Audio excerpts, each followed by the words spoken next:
On a beautiful morning, the area in front of the dungeon was already packed with reporters gathered for work. Hunter Kim Jun-woo, what are your thoughts on becoming the world's first SSS-Rank hunter? Someone interjected. You became world #1 within a year of becoming #1 in the country. Then, a barrage of questions was fired off. Is it true that you received an invitation from the International Hunter Association? At the same time, a sea of microphones and phones were pointed forward. Mixed in with the curiosity of the news hounds, someone asked, "The level of this dungeon is extremely high. Please tell us how you're going to deal with it." Another quickly chimed in, "Do you have any advice for your junior hunters?" Amidst the clamor, Jun-woo didn't answer, thinking to himself, "This is the first raid in a long time." Outwardly, he maintained a cold expression, but inside a little doubt arose.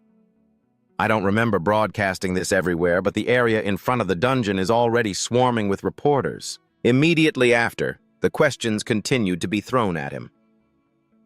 What were the criteria for selecting the 16 hunters today? One person after another cut in. The blue gate that appeared recently. Another reporter wanted to pry into his personal life. Are you aware of the hot new rumor? Jun-woo felt like he could read their minds. Even so, for them, today is an opportunity that can't be missed. After a moment of silence, he finally spoke, his voice concise and firm. I'm sorry. Right now I want to focus on clearing the dungeon.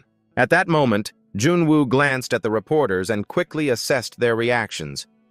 From their response, it seems this was the answer they expected. Disappointment showed on each of their faces as they simultaneously pressed their lips together and fell silent. Seemingly used to this, he thought to himself smugly, they understand that as long as they get a soundbite from me for the media, they'll benefit.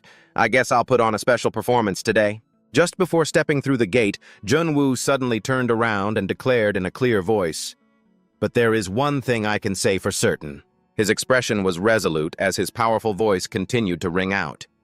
My team always thinks of the safety of civilians first and above all else. This will never change. After speaking, Jun-woo turned and left, ending with a neat two-word phrase, farewell. That performance left the reporters buzzing in admiration.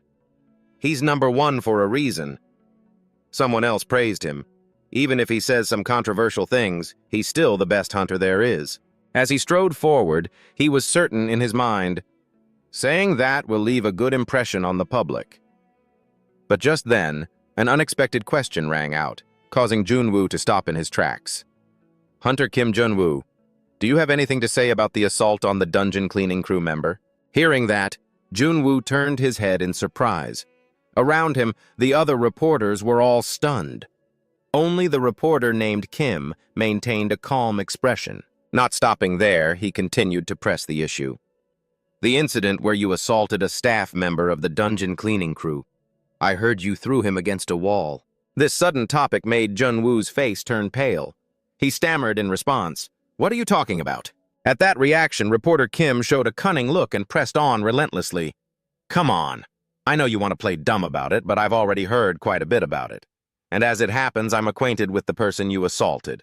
At this, he bared his teeth in a grin, a sly smile filled with mockery, and then slowly concluded, but still, being the world's #1 is much more appealing. A second later, reporter Kim's expression turned sinister as he confronted him.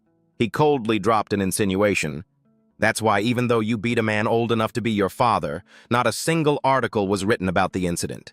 Instantly, this became a hot scoop, and the reporters began to gossip among themselves. Hey, did you hear that? Another whispered to the person next to him. Hunter Kim Jun-woo assaulted a civilian? This is a huge story. Someone else expressed doubt. Reporter Kim, do you have a proper recording of that?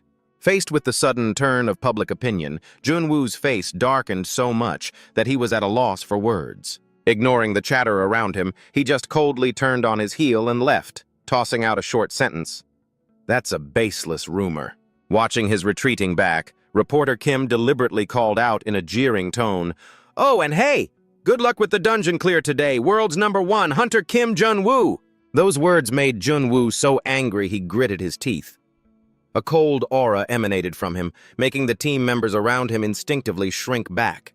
At the same time, the scene shifts to a skyscraper in the Republic of Korea, the Supernatural and Spatial Management Association, or the Association for short. To give a general introduction, the function of this place is to be an agency established to protect the country and its civilians from the dungeons and monsters that have appeared. Regarding its internal structure, the association gathers talented individuals with superpowers and has formed 4 teams. To be more specific, among those teams, the operations team handles on-site clearings. In other words, the hunter team. Among them, Operations Team 1 is considered the most elite. Of course, Junwoo's presence in this team is a given, and considering the team's track record, it's beyond question. The dungeon clear success rate is 100%. Every team member is a high-ranking hunter in the country. The captain of that team is none other than him, the man who always wears a cold, distant expression. Sometime later, inside a moving car, a hand swiftly swiped through online news pages. A dense barrage of news articles appeared. Controversy over the character of the world's top hunter. This isn't his first time doing something like this. Article after article dominated the front page. A hero on the outside, a scoundrel on the inside. The strongest hunter on the chopping block. Kim Junwoo, from abuse and assault to dungeon clears, what is his true personality? Exposing Kim Junwoo, world's #1 hunter. Beneath the clickbait headlines were negative, hateful comments. He deserves it. Just get lost. The keyboard warriors relentlessly attacked. I knew something was up. How can a bastard like him call himself the #1 hunter? Is there anyone here who still likes Kim Junwoo? Didn't he hit someone recently too? I happened to meet Kim Junwoo in real life, and he was a total jerk back then. Reading this, he couldn't help but grit his teeth and hiss, "What is wrong with these guys?" Hearing this, Manager Lee seemed puzzled. "What's the matter? After such a successful dungeon clear," Junwoo replied in a furious growl, his eyes still glued to the screen, "Are you really asking because you don't know? Didn't I tell you to keep that incident under wraps?" Manager Lee, focused on driving, calmly replied, "I did." But Junwoo furiously yelled, "Then how did it still leak? It's all over the internet." Sitting in the car, he raised his voice to question her. "That reporter, who does he work for?" She answered calmly, "He's not a reporter, he's just a civilian." Junwoo's eyes widened in disbelief as he challenged her. "What did you say? How could someone who isn't a reporter know about that incident?" Hearing this, Manager Lee slowly offered her speculation. "It seems he's the son of the dungeon cleaning crew captain, Park Guntae, the one involved in the recent assault." This answer made him clutch his head in defeat and curse loudly. "God damn it!" She continued in a steady voice. "The problem is that this isn't the only assault case." Then Manager Lee seriously gave him some advice. "Right now, witnesses from previous assault cases are also coming forward because they have public support. It's only going to get worse from here. So for now, you should go home and rest. You don't have any schedules anyway. Just think of it as a vacation for you." After hearing this, Junwoo called out in a low voice, "Manager Lee." His eyes were blazing like a villain's as he gritted his teeth and replied wrathfully, "Do you know how much I hate people who get in my way?" She calmly replied, "I know." Junwoo said resentfully, "If you know, then do something about it. If this incident gets any bigger, my reputation will be ruined." Manager Lee looked at him through the rearview mirror and made a concise promise. "I'll do my best." Junwoo just stared at her intently but said nothing more. A moment later, he sighed and lamented, "It's like I'm talking to a machine. Whatever. What did the head of the association say?" Manager Lee's voice remained steady as she answered, "He hasn't said anything yet. He's busy with the International Association's reconnaissance mission. He's probably waiting for this to blow over." But Junwoo became anxious. "Don't kid me. When that man has nothing to say, it just means he doesn't want to. Who knows? He might kick me out soon," he said with bitterness. "After I handed him so many achievements, if he's planning to do that, I won't go down quietly." However, she didn't show the slightest change in emotion and let out a curt phrase, "Is that so?" This annoyed Junwoo, who remarked, "Are you a robot or something?" Manager Lee didn't respond and continued the story. No matter what public opinion was, it wouldn't be a problem. The rankings wouldn't change, and the operation wouldn't fail. He replied confidently, "Of course. That's how it should be." Although he was anxious about the public's reaction, Junwoo could only sit there with his arms crossed. At that moment, he was in a terrible mood, thinking to himself, "After clearing the dungeon, I read those articles, and it made my blood boil." Recalling the situation, Junwoo slammed his fist into the wall in frustration. "That son of a bitch! Damn bastard, I won't let this go!" The brown-haired young man quickly tried to calm him down. "Captain, calm down." Meanwhile, his teammates behind him whispered, "He's at it again." The person next to him sighed wearily. If he loses it again, no one can stop him. His heart grew heavy as he recounted, "My team members had to stop me from going after that reporter, who I later found out was that man's son." Back then, Junwoo had punched the wall hard enough to crack it. Now his mind was still racing. "And so, I reluctantly drove to the association. Even though I was calmer than before, my anger still hadn't faded. The glamorous scenes from the past flooded back to him.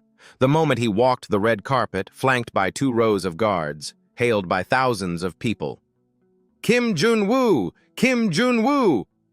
They shouted endless words of gratitude. "Thank you for saving us." Everyone praised him. "Our savior," along with flowery compliments, "truly the #1 hunter." Those were his golden days when he was known as the nation's youngest hunter, the nation's first S-Rank, the world's first SSS-Rank, #1 in the country, #1 in the world. He even received an invitation from the World Hunter Association. All those years of achievement, all for nothing. At this thought, Junwoo's face boiled with a hatred so intense it felt like he was about to burst into flames. He gritted his teeth so hard that his lip bled, his heart filled with rage. "It'd be strange if I wasn't pissed off. You dare get in my way?" Suddenly, Manager Lee's question cut through his thoughts. "So why did you do it?" Junwoo answered calmly, "I already told you. It's because that guy grabbed me by the collar first." She pressed on. "And what was the reason he grabbed your collar?" An image of the cleaners appeared in his mind, along with Manager Lee's voice. "I know you don't have a good opinion of the cleaning team, but this is the first time you've clashed with them directly." Her words made Junwoo turn his face to the window to avoid her gaze, replying vaguely, "I don't know. I can't remember why." The car continued smoothly down the road while he maintained his arrogant demeanor. "Anyway, once we get to the association, that guy named Park Gyun, damn it, what's his name again?" Knowing he'd forgotten, she prompted him. "Team leader Park Juntae," Junwoo ordered sharply. "Yeah, that's the one. Bring that guy to me. Before this thing blows up any further, I need to settle things with him." Hearing this, Manager Lee quickly replied, "Understood," and neither of them noticed the truck in the opposite lane accelerating. He crossed his arms in annoyance, clicked his tongue, and complained, "This guy and that guy. Everyone's always trying to pick a fight with successful people." His words distracted her, and she glanced over at Junwoo. Suddenly, his eyes widened as he noticed something unusual up ahead. It was because that truck was about to ram straight into their car, making Junwoo yell in alarm, "Look in front of you!" The dangerous sight left them both stunned, their eyes wide and speechless. The truck suddenly swerved at breakneck speed and was about to smash into the front of their car. In this perilous moment, the distance before the 2 vehicles collided was less than a hand's breadth. So he quickly raised his hand and activated his learned skill, time dilation. Luckily, thanks to that, Junwoo's car managed to swerve and avoid the accident in the nick of time. He thought with a racing heart, "If I had been 1 second slower, I'd be a smear on the pavement right now." However, observing the situation ahead, Junwoo broke out in a cold sweat as he realized, that truck, it's not even trying to brake. The crazy vehicle went on to hit 2 other cars on the road, forcing him to curse out loud, "What the hell is this? That damn bastard, is he drunk?" After that near-death experience, a trembling and panicked Manager Lee collapsed onto the steering wheel, mumbling, I don't know." Suddenly, with a click, Junwoo opened the car door with a furious expression. "I've had enough of this crap." Next, he strode aggressively forward, demanding, "Who the hell is responsible for this?" Abruptly, Junwoo's steps halted as he felt something beneath his feet. A second later, a series of restraining devices shot out from the road surface, trying to capture him. In just a moment, an iron shackle snapped tightly around Junwoo's wrist, alarming him. He didn't have time to react, only able to grit his teeth and think, "This is an anti-superpower restraint device. I can't move." While Junwoo was struggling against his bonds, the crazy truck charged at him again from behind. The blinding headlights made him turn his head in shock, realizing something terrible was about to happen. Junwoo tried to yank his hand free from the restraint, but felt a sense of helplessness in his heart. "Damn it, I can't use my skills." Not long after, a loud crash echoed as the massive truck slammed into him. At that moment, Junwoo's face was contorted in such pain that he coughed up blood. But the horror wasn't over. He saw another crazy truck charging at him from the front. The two trucks slammed on the gas, crashing into each other and crushing Junwoo's body between them. Following that extreme action was a terrifying explosion that turned the scene into a sea of fire. The fire raged violently, leaving nothing visible but thick smoke and flames. But from within those flickering flames, his silhouette faintly appeared. After the catastrophe, Junwoo stood up and gave a triumphant smile. Well, today was a terrible day anyway. His face was smeared with blood, but he gloated with arrogance. "Who dares to challenge me?" Nearby, dozens of elite soldiers in full armor aimed their guns straight at Junwoo and shouted, "Prepare to fire!" The moment the command was given, a hail of bullets immediately tore into his body. Junwoo squeezed his eyes shut as blood poured out of him. He silently assessed the situation. It was a well-planned surprise ambush. An ordinary hunter would have been finished off without any chance to fight back. But for someone who has fought over 1,000 battles, all he could see were soldiers falling while he stood defiantly, weapon in hand. He recalled the times he'd faced multiple ferocious monsters at once, thinking to himself that in a dungeon, life and death are decided in the blink of an eye. Back then, Junwoo would have let out a ferocious roar, his fighting spirit blazing. Then he would have decisively annihilated them all. His mind proudly declared, "That's who I am." Comparing this to killing monsters, Junwoo was resolute. "I won't die from something like this." Remembering how he'd massacred monsters with a sword in each hand, he told himself, "I truly believed that." However, reality was cruel. Junwoo was kneeling in surrender before a squad of special forces. With a weapon pointed straight at his head, all he could do was remain silent and silently assess it. That gun, with its blue light. Junwoo felt a sense of helplessness inside, until I saw the Titan, a psionic gun designed to clear dungeons. With the weapon pointed directly at the top of his head, he felt a shiver of fear and muttered, "That's a little dangerous." But then, with a single shot, the soldier didn't hesitate to pull the trigger and eliminate Junwoo. Next, a system panel scanned his body to check his condition. Severe damage detected in lungs, heart, liver, brain, and other organs. Cardiac arrest confirmed. Calculating recovery probability. A few seconds later, it checked his heart rate and announced, "Confirmed, you are dead." Their mission complete, the soldiers coldly threw Junwoo's body into the river. His body sank into the cold water, completely lifeless. Suddenly, the system displayed a line of text. "Due to your death." It continued, "Conditions for acquiring a hidden skill have been met." A screen flashed brightly above Junwoo's body. Hidden skill. Karma. The system displayed a cryptic message. Hidden skill. Karma. Thanks to this hidden skill. No longer vague, a bustling city appeared as it explained in more detail, "You will now return to 10 years ago. After your return, you will be assigned a job based on the karma from your previous life." The scene shifts to someone's arm cleaning up monster corpses. At that moment, the screen updated, displaying assigning job. A foot stood in front of a sack containing the corpses, and the system announced, "Job assignment complete." In a place resembling a large workshop, Junwoo's silhouette could be seen, letting out a weary sigh. A cleaner urged, "Hurry up! We've only got 45 minutes before we have to be at the next dungeon." Another person assigned tasks. "Everyone, clean this area." Someone nearby remarked, "This spot hasn't been fully sanitized yet." And a voice called out, "Kim Junwoo, hurry and take that to the monster incinerator." All while he stood exhausted amidst a pile of monster carcasses. Finally, the system designated his role. "Your job is with the Republic of Korea's Spatial and Psionic Management Association. You have been assigned to the dungeon cleanup team. Drenched in sweat, the newly reincarnated Junwoo complained, "Damn it, I'm so tired." Memories flooded Junwoo's mind of the soldier pointing a gun at his head and their conversation. "Have you been drinking?" His own dazed reply, "I'm not sure." But his mind was racing. Who the hell was that bastard? Did he set up a psionic blocking device beforehand? I can't use my skills. How dare they challenge this body? Feels like my lucky day, huh? The Legion? Or special agents? Guild members? He can't be taken down like this. A psionic subjugation weapon. However, the gun remained pressed to his head, and his heart screamed in despair. I seriously thought I could win. The Titan, you sons of bitches! I don't want to die! Why is this happening to me? This is too dangerous! After reliving that nightmare, he woke with a start, panting heavily. Junwoo shot up and mumbled a curse. What the hell was that dream? Then feeling dazed, he wondered, how long was I asleep? My body is so sore. Suddenly, Junwoo's eyes widened in shock at something he saw. Before him was a shabby, filthy room with things strewn everywhere. Junwoo was bewildered. Where is this? He glanced at the trash bags in the corner and mentally estimated a single room, about 8 pyong.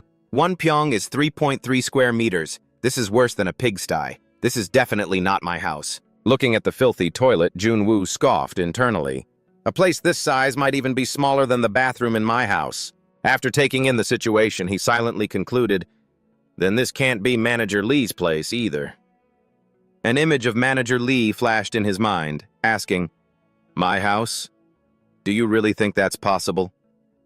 Junwoo was certain in his heart, even if the world were ending, there's no way that woman would ever bring me to her home.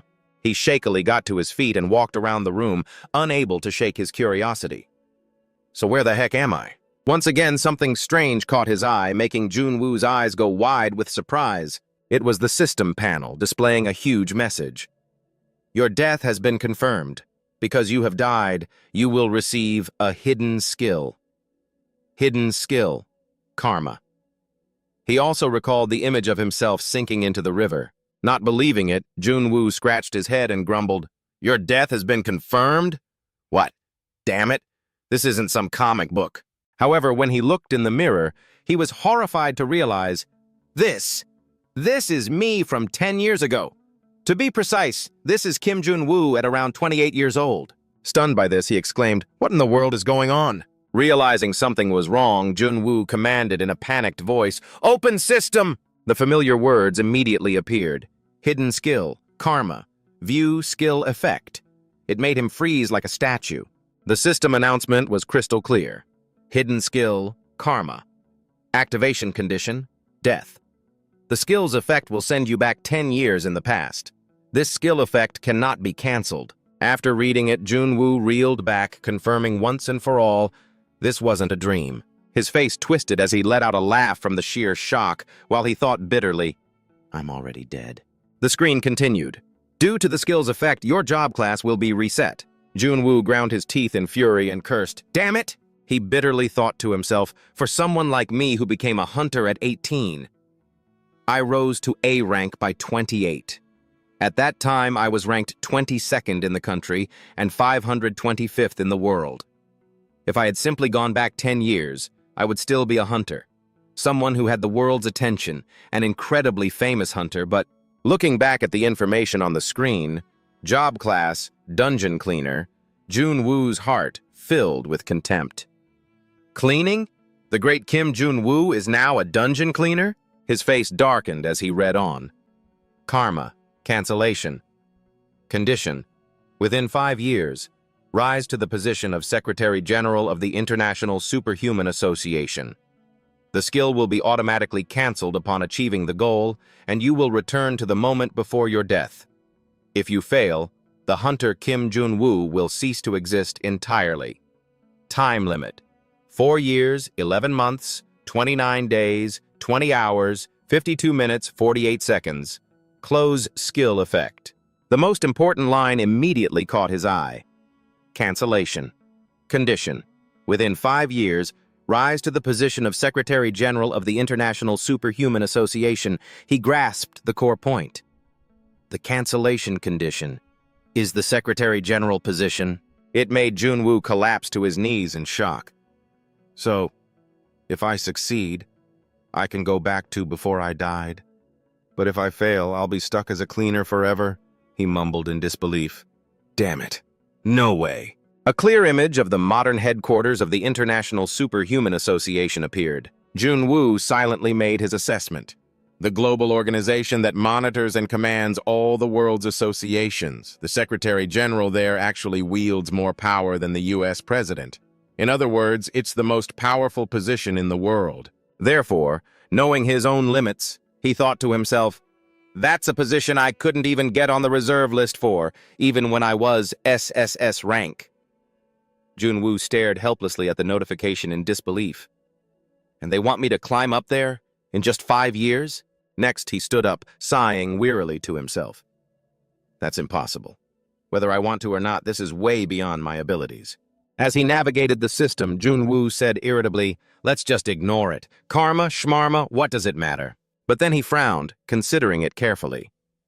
Still, if I can become the Secretary General, I can live again. If so, my past life as a hunter should be pretty useful. As long as I have my skills, I can climb back to SSS-Rank.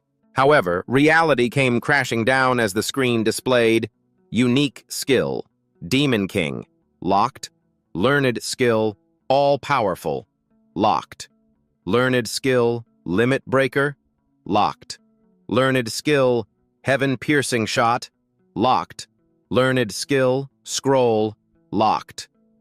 The sight made Junwoo scream internally in despair.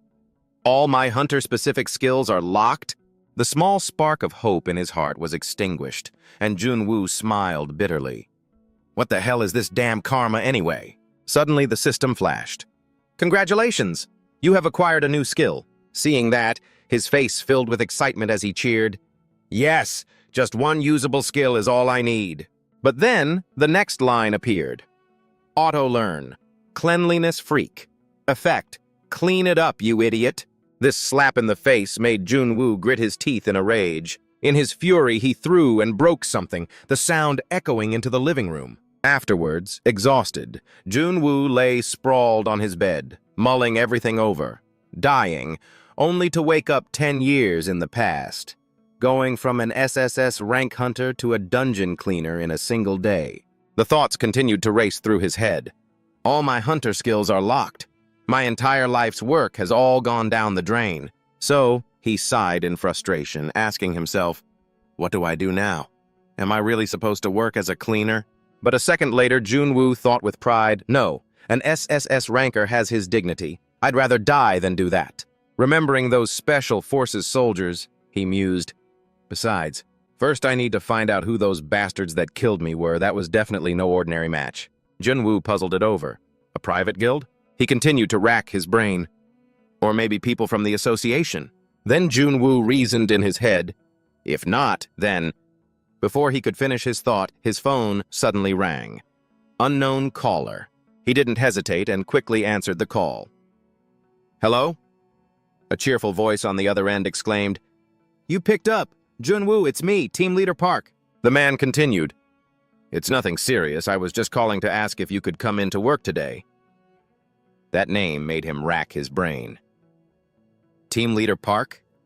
Do I know a Team Leader Park? The person on the other end continued his friendly tirade. You're over an hour late for your shift. I was wondering if you were feeling unwell. That last dungeon was a bit tough, wasn't it?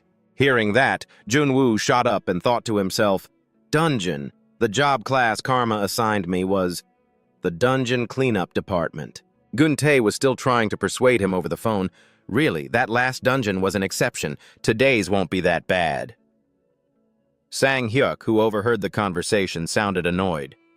Seriously? While Hui-jang said irritably, Isn't that guy just skipping because it was too hard? He looked at Gun-tae reproachfully. He's not the first or second person to run off after starting a job. Why are you even calling him? While the other man cursed, Damn it! If he can't do it, he should at least call in. These complaints reached Junwoo's ears. Making so many people wait because of one guy. Seriously, another voice chimed in. Give it a rest, old man. He's just some worthless newbie. Those harsh words made his blood boil. He was seething with rage. Even if I'm their subordinate now, to be looked down on by a bunch of cleaners, it seems like they've got a death wish. Seeing how harsh they were being, Gun-tae turned and shouted, "Everyone, quiet down! He might have his own reasons!" Then he softened his voice to the phone. "Anyway, Junwoo, if you're tired, just rest. But if something like this happens again, just give me a heads up, okay?" He answered hesitantly, I understand." Gun-tae added thoughtfully, "You can just text this number. Just save it as Team Leader Park Gun-tae." Junwoo's voice rose in shock. "What? Sir? What was that name again?" That question surprised everyone on the other end. However, the man just smiled brightly as he introduced himself. "My name is a bit hard to remember, isn't it? I'm Park Gun-tae." After hearing that, Junwoo's face went pale as he repeated each syllable. Park Gun-tae. But the man continued cheerfully, "Anyway, just rest for today. If you can make it in next time." Junwoo immediately cut him off. "I'm on my way now." Gun-tae was taken aback for a moment. "What did you say?" Grabbing his jacket as he walked out the door, he answered, "I'll be right there. I'm going to work." A short while later, on a public bus cruising down the road, Junwoo frowned in thought.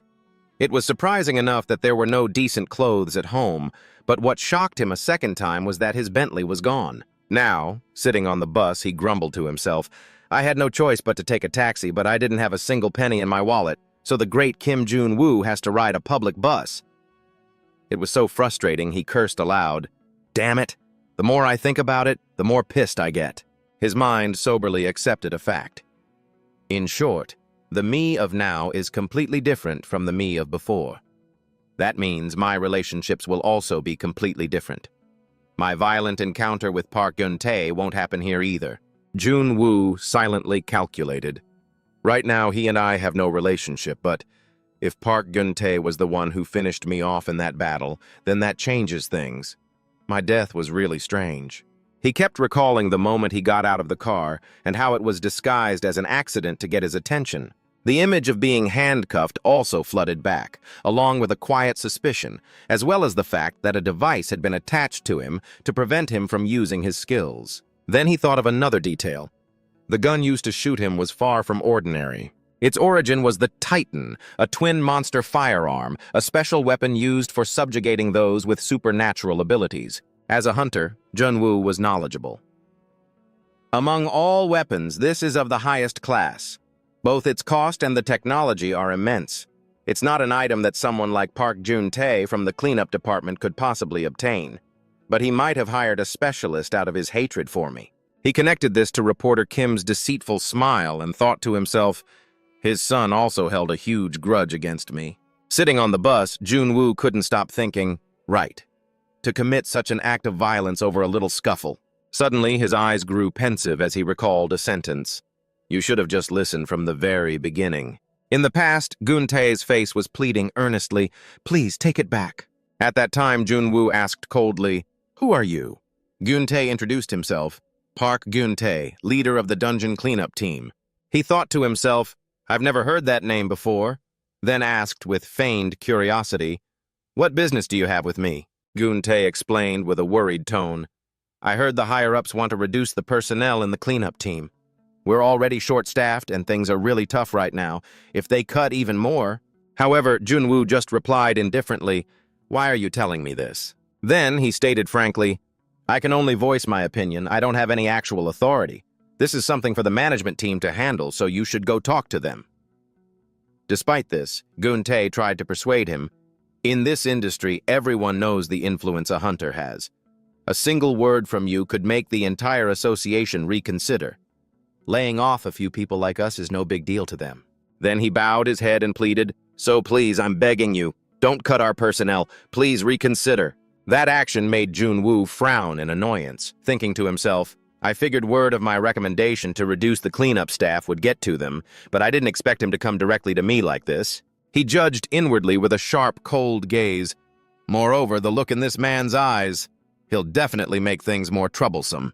At that moment, Gun-tae's face looked haggard, but it was also very resolute. After considering it, Junwoo said, "Do you know this? A lizard cutting off its tail is actually a very inefficient defense mechanism." This confused Gun-tae, who uttered, "Sir?" Junwoo continued calmly, "Even so, to escape danger, it's still willing to sever its own tail. Have you ever thought about why?" A ruthless glint appeared in Junwoo's eyes as he emphasized, "It does it to survive. Even if it's not effective, even if it suffers a heavy loss, it desperately wants to live. It is the last resort." Seemingly understanding his point, Gun-tae hesitated and stammered, "But we—" He moved closer to the man and spoke cruelly, "Are not the tail. I'm sure that's what you want to say. Of course I understand. Humans always think they're the most important beings in the world." Then Junwoo asked in a low voice, "But do you really think so?" He selfishly revealed the reason. The association's financial situation is very difficult right now. Because of that, the salaries of high-ranking hunters have also been cut.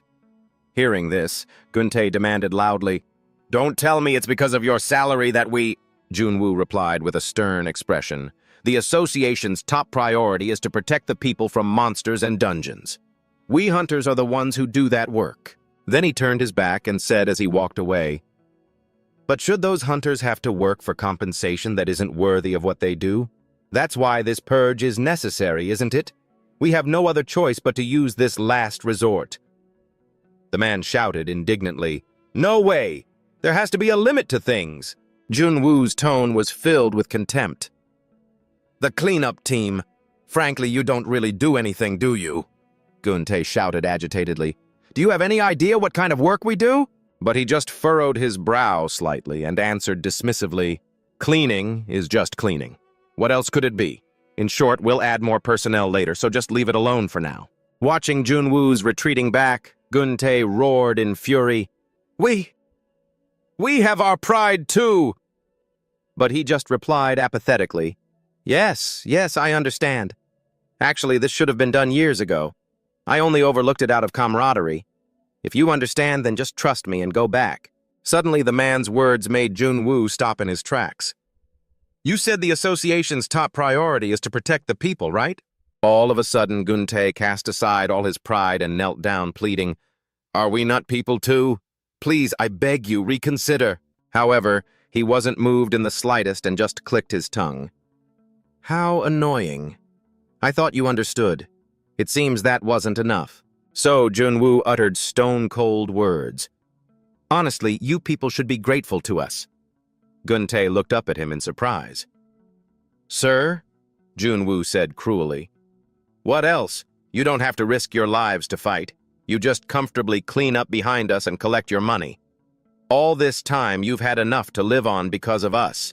Why are you making so many demands?" His next words were a direct insult that shocked the man. "You're not parasites, are you?" At this, Gun-tae lost all patience and grabbed his collar angrily. "What did you just say?" Junwoo didn't take it lying down and shoved the man hard against the wall. He hissed with a contemptuous look on his face. "Damn it, what was that?" While Gun-tae slumped in pain, his head bleeding non-stop, Junwoo only scolded him coldly. "You bastard. How pathetic. It was just a light push." A moment later, he called, annoyed, and ordered in a gruff voice, "Manager Lee, get over here and sort this out. Don't drag me into such troublesome matters." Back in the present, Junwoo got out of the car and arrived at the work site.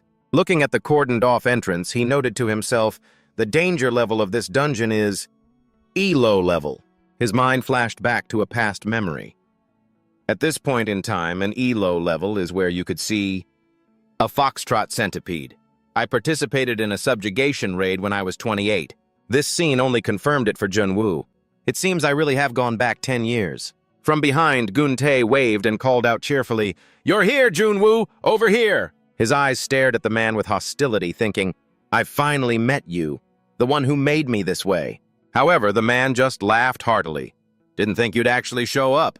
I'm Park Gun-tae of the dungeon cleanup team." Gun-tae welcomed him with an enthusiastic smile. "There you are, Junwoo. Here, over here." But in contrast, he pressed his lips together, his thoughts filled with enmity. "I've finally met him. The bastard who brought me to this point." Junwoo's face was set like he was looking at an enemy as he silently named him, the dungeon cleaner, Park Gun-tae. but the man just laughed heartily and asked, "Why the long face?" Junwoo assessed him internally. A typical middle-aged man in his 50s wearing cheap work clothes. This image is exactly as I remember. As Geun-tae got closer, he secretly thought, he doesn't look like someone who could get a person killed. Unaware of this, the man cheerfully urged him on. "Hurry up! Did you have breakfast yet?" Then, Geun-tae clapped Junwoo on the back and announced to the team, "Everyone, gather round. Didn't I tell you he'd be coming?" From the first day I met him, I could tell he was a really honest guy. Seeing this, one of the guys clicked his tongue. He obviously only came because he was caught trying to run away. This was cleanup team number 3, laborer Han Sang-hyuk. The brown-haired young man showed his disgust openly. "Honest, my ass. Last time, this bastard said he couldn't do anything, and he really didn't do a damn thing." This was cleanup team number 3, laborer Im Hui-jong. The only girl in this group also looked annoyed. "There are already 4 people on the team. Why'd you bring him along?" She was cleanup team number 3's Mun So-yeon. Geun-tae quickly tried to placate them. All right, that's enough. Now that everyone's here, let's get to work. Sang-hyuk, how much time is left?" He replied, 45 minutes. The number startled him. "Is that all? That's not much time." Sang-hyuk scowled and grumbled, "What do you expect? He was a whole hour late." Hearing this, Junwoo thought to himself, "They're so rude." A moment later, Geun-tae regained his cheerful demeanor and gave orders. "Can't be helped. Let's get this done quickly before we get chewed out again." Everyone answered in unison. Right. Next, he handed protective gear to him, saying, "All right, here you go, Junwoo. This should fit you." Holding the equipment, his mind was lost in thought. "A gas mask." His dazed look made everyone stare at him, and Geun-tae asked worriedly, "You okay? Is something wrong?" He frowned slightly and uttered, "No, it's more than just a problem. What exactly does dungeon cleanup even involve?" Scene change to a luxurious building in Korea. The Supernatural Dimension Management Association, or the Association for short, consists of 4 main teams. Its organizational structure is as follows. At the top is the Korean Supernatural Dimension Management Association. Below it are 3 departments: the management team, the hunter support team, and the operations team. And finally, at the lowest rank, is the dungeon cleanup team. The specific duties of each team are monitoring the appearance status within dungeons and gathering information, which belongs to the management team. Next is the no less critical task, producing and maintaining weapons and items as well as supporting general activities. This belongs to the hunter support team. Most importantly, a group of hunters who go and eliminate monsters in the dungeons, called the operations team. And finally, the lowest ranking team. All the members were heading into the dungeon. Geun-tae wanted to confirm, "Hui-jang, you're disinfecting, right?" He nodded. "Yeah, but the hallway is wider than I thought, so we might not have enough solution." The man continued to direct. "If you spray over a wide area, it'll be enough. Sang-hyuk, check the boss monster's room area. So-yeon, check the gas levels inside." She immediately agreed. "Got it." Geun-tae commented, "This boss monster is pretty big, so dismantling it is going to take a while. Hurry up." Junwoo put on his mask and followed them, but internally he was confused. The dungeon cleanup team. I still don't understand what their function is. Why are they pretending to be so busy? While the team was heading straight inside, he suddenly turned in a different direction. The man noticed and called out, "Junwoo, where are you going? It's dangerous to move around on your own inside a dungeon." However, he just gave a confused look. "What?" Junwoo explained. "You said we were going to the boss's room, didn't you?" Geun-tae acknowledged. "That's right. So you need to stick with us. The boss monster's room is this way." However, he pointed straight at the gate in front of him and said, "What are you talking about? It's over there." This left Geun-tae bewildered. "What?" Sang-hyuk scratched his head and swore, "What the hell is this?" So-yeon spoke up tiredly. "Excuse me, but if you don't want to work, you can just tell us." Hui-jang, standing next to her, snapped angrily, "We barely have any time left, which is annoying enough. Why are you acting like this?" Faced with their words, Junwoo just casually put his hands in his pockets without saying anything. Sang-hyuk added, "Just ignore him. Let's go." He slapped the piece of paper onto his chest and said angrily, "This is the map the management team gave us. Open your damn eyes and see for yourself where the boss monster's room is." Junwoo held the maze-like paper, which had a red dot with the word target written on it. He knew full well the hunters from the operations team who participate in monster subjugations are the ones who create the maps. Sang-hyuk's expression was firm, as if he was waiting for an apology. Internally, Junwoo thought, which means this map can't possibly be wrong. But after looking at it, Junwoo tossed the paper aside and declared, "This map is wrong. It's really this way. The management team, huh? I rarely worked with them, but is this really how they do things?" That assertion made him furious. "I'm gonna lose my mind. Team leader, is this bastard high or something?" Guntae also looked doubtful. "Why are you so confident?" He answered out of habit, almost unconsciously. What does confidence have to do with it? As someone who's participated in dungeon clearing, hearing this, the man became even more confused and repeated, "Someone who's participated in dungeon clearing?" Realizing he'd said too much, Junwoo blushed with embarrassment and thought to himself, "Whatever. It's not like they'd believe me even if I told them." So he didn't argue any further and reluctantly went along with them. "It's nothing. Let's just keep going." His attitude left everyone baffled. Sang-hyuk and So-yeon, walking ahead, felt like something was off but remained silent. Meanwhile, Geun-tae asked with concern, "Are you hurt anywhere?" Junwoo calmly replied, "Perfectly fine." Then he asked, "But what did you mean we only have 45 minutes left?" Geun-tae answered, "That's how much time we have before the dungeon closes. Haven't you heard about that?" That made something click in his head. That's it. Junwoo recalled that all natural dungeons disappear after being cleared. The time frame is, on average, 2 hours. Hunters usually don't pay attention to it since they leave right after clearing the dungeon, but that's a crucial time frame for the cleanup crew, the people who enter the dungeon after it's been cleared. Finishing his thought, he muttered with a sigh, "It's going to disappear anyway, so why are we even cleaning it?" But Guntae just chuckled. "It seems you don't know anything, kid." He explained seriously, "A cleared dungeon doesn't disappear, it just goes dormant, waiting for the monsters to return again." Hearing that, Junwoo hesitantly said, "I knew that, but..." Guntae quickly cut in. "Then you should understand, right? What if the dungeon reopens and it's full of monster corpses?" He acted indifferent. "Is that really a problem?" The man closed his eyes for a moment and explained, "It is. First, it makes it easier for hunters to get lost." Juntae's voice continued steadily along with the vision of what would happen. The gases from the decomposing monsters are also very dangerous to human life. At the same time, if monster corpses pile up like that, the hunter's range of movement will be restricted, which means this will directly affect the clearing of that dungeon. That philosophy made Junwoo nod as if he'd just had an epiphany. He proudly shared the cleanup crew's responsibility. In other words, our job is to help hunters get rid of their worries so they can focus on clearing the dungeon. So it's okay to feel proud of what we do. Then Guntae laughed confidently, "Because without us there would be no hunters." Seeing this, Junwoo could only judge him silently. What a load of crap! While the other 3 members were focused on their work, he droned on. "In short, our team's main tasks are to dispose of the monsters, clean up the byproducts of the clearing process, and ensure that no information about the hunters is left behind.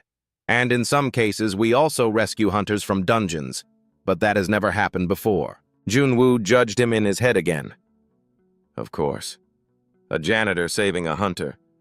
I've never heard of such a thing in my life. But still, I guess it's not as pointless as I thought." When they stood before a closed gate, Sang-hyuk exclaimed, "We're here. According to the map, this is the boss room." So he immediately rushed forward to open the door. But the scene inside stunned Sang-hyuk, who took off his mask in astonishment. "What the?" The empty space left him completely shocked. "It's not here." Just then, Junwoo spoke up seriously. "I already told you, it's not here." Huijang still looked scornful. "What? Weren't you just lying?" Sang-hyuk, still bewildered, asked, "What exactly happened?" He pressed on. "Team leader, what should we do?" Guntae thought for a moment and said, "Well, since it's come to this, let's just find a way to finish up quickly and get out." The 4 of them huddled together to discuss. The leader asked, How much time do we have left? Sang-hyuk replied immediately, 22 minutes. Gun-tae seemed a bit uncertain. That's still enough, right? He replied optimistically, well, it's better than getting reprimanded. Hui-jang agreed. I'm with you. So Yeon shared the same view. If everyone agrees, let's do it. Suddenly, Junwoo shouted in protest, wait a minute, enough for what? Gun-tae replied with an enthusiastic look. What else? Time to work, of course. Shouldn't we do what our team is supposed to do? Worried, he questioned them loudly. You said we only have 22 minutes. What if the dungeon closes? It takes at least a week for a dungeon to reappear, and at most it could be a whole year. However, Gun-tae just laughed out loud and replied nonchalantly, we'll just be trapped here. What's the big deal? But Junwoo knew one thing for certain in his heart. Being stuck in a dungeon for a year, in short, means death. And so he scowled and snapped, are you all out of your minds, risking your lives just to clean up? But the man maintained his positive attitude. Is that so strange? It's always been like this. All right, let's hurry up. Only Junwoo was left standing there, stunned. Sang-hyuk's mocking voice echoed back, if you don't like it, you can just leave. I wasn't expecting anything from someone like you anyway. Gun-tae tried to placate him. Come on, forget about him. Let's just do our jobs. Besides, it's his first time in a dungeon. He replied, annoyed. But he's really looking down on our cleanup work too much. He was silent, at a loss for words. Then, it was So-yeon's turn to walk past Junwoo. She glared at him with a look of disappointment, making Junwoo's heart skip a beat. Suddenly, the space became empty, leaving him standing there all alone. At that moment, Junwoo recalled his glorious past and thought to himself, I have 15 years of hunting experience. In all that time, I've never failed even once. As a result, I became the first SSS-Rank hunter and the world's top hunter. He gritted his teeth, his mind filled with rage. No one gets to say a thing about my work in a dungeon. Junwoo smirked and thought bitterly, me? Being looked down on in a dungeon? By a bunch of janitors? His pride made him speak up. This room has a shortcut. Those words made all four of them turn around. Sang-hyuk scowled openly. That bastard! He's starting up again! But Junwoo retorted sharply, shut your trap and listen. He glared, his eyes full of anger, and analyzed in a stern voice. The distance from here to the boss room is about 500 meters. If we take this shortcut, it'll take 8 minutes. If we run, it'll only take 5. Next, to everyone's amazement, Junwoo coolly gave an order.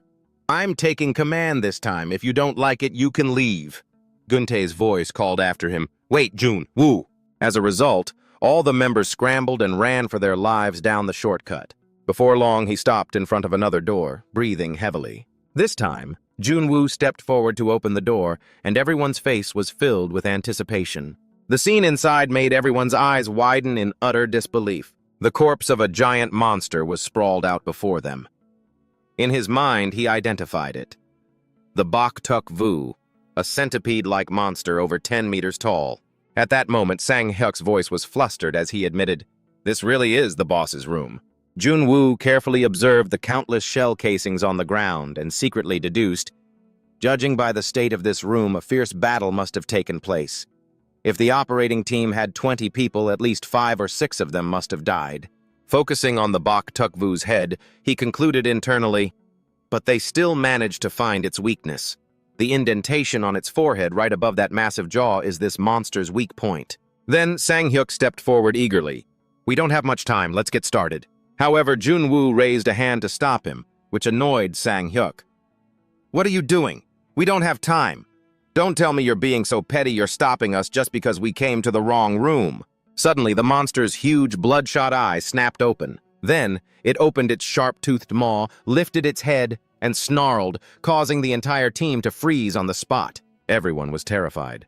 Gun-tae screamed in a panic, It's still alive? No way! The monsters were definitely all taken care of. While Junwoo at the front didn't know how to react. Faced with this critical situation, his eyes narrowed in fury, and he complained internally, What the hell, this is such a pain! Junwoo's face contorted as he thought to himself, Damn it, I don't have any skills yet, this is going to be difficult. But a second later, the giant monster suddenly collapsed to the ground again, leaving everyone bewildered. His mind immediately analyzed the scare. Rigor mortis. So that was its final death throw? Damn that operating team. Couldn't you guys have double-checked? Hui Jiang, on the other hand, let out a sigh of relief, exclaiming, "That was a surprise." Next, he pulled out a dagger and asked condescendingly, "This is your first time seeing a boss monster, isn't it? Stand back." This took Junwoo completely by surprise. "What?" Hui Jiang continued with a righteous tone. "You were just staring at it like you were in a trance. It's okay. Step back if you can't bring yourself to touch it." Hearing this, he got so angry he gritted his teeth, cursing internally. What the hell is this bastard spouting? To prove his point, Junwoo snatched the weapon from him and said, "Unbelievable. Just give me the dagger."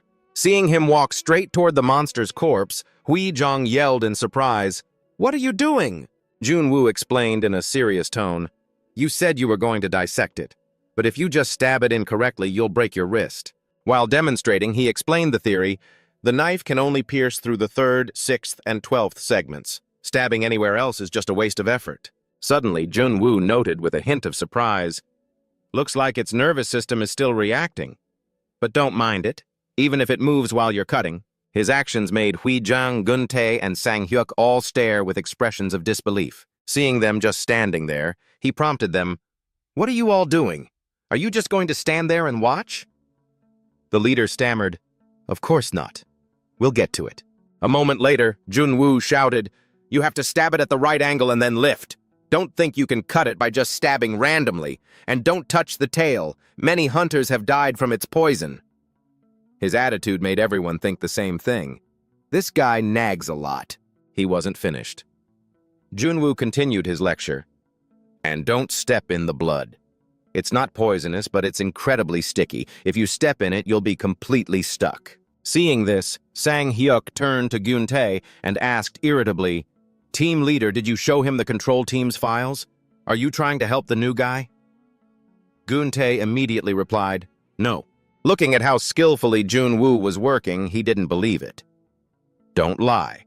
Otherwise, how would a total rookie know all this stuff so well?" The leader replied honestly, "I forgot to show him. Besides, that information isn't in the file anyway." Sang-hyuk's gaze turned to Junwoo, who was focused on his professional work and couldn't help but wonder, "What? Then how does he know all that?" Gun-tae's voice sounded uninvolved as he replied, "How should I know?" while Junwoo remained engrossed in his work. At the same time, a new system notification appeared. Passive learning, cleaning obsession, passive activated. A moment later, the blood-stained dagger was dropped to the ground. The Boktukvu's corpse had been cleaned, leaving only its skeleton next to numerous trash bags. "Dissection complete," a member announced. Another called out, "We're done over here too." Junwoo looked at their handiwork, letting out a tired sigh, but his expression was one of deep satisfaction.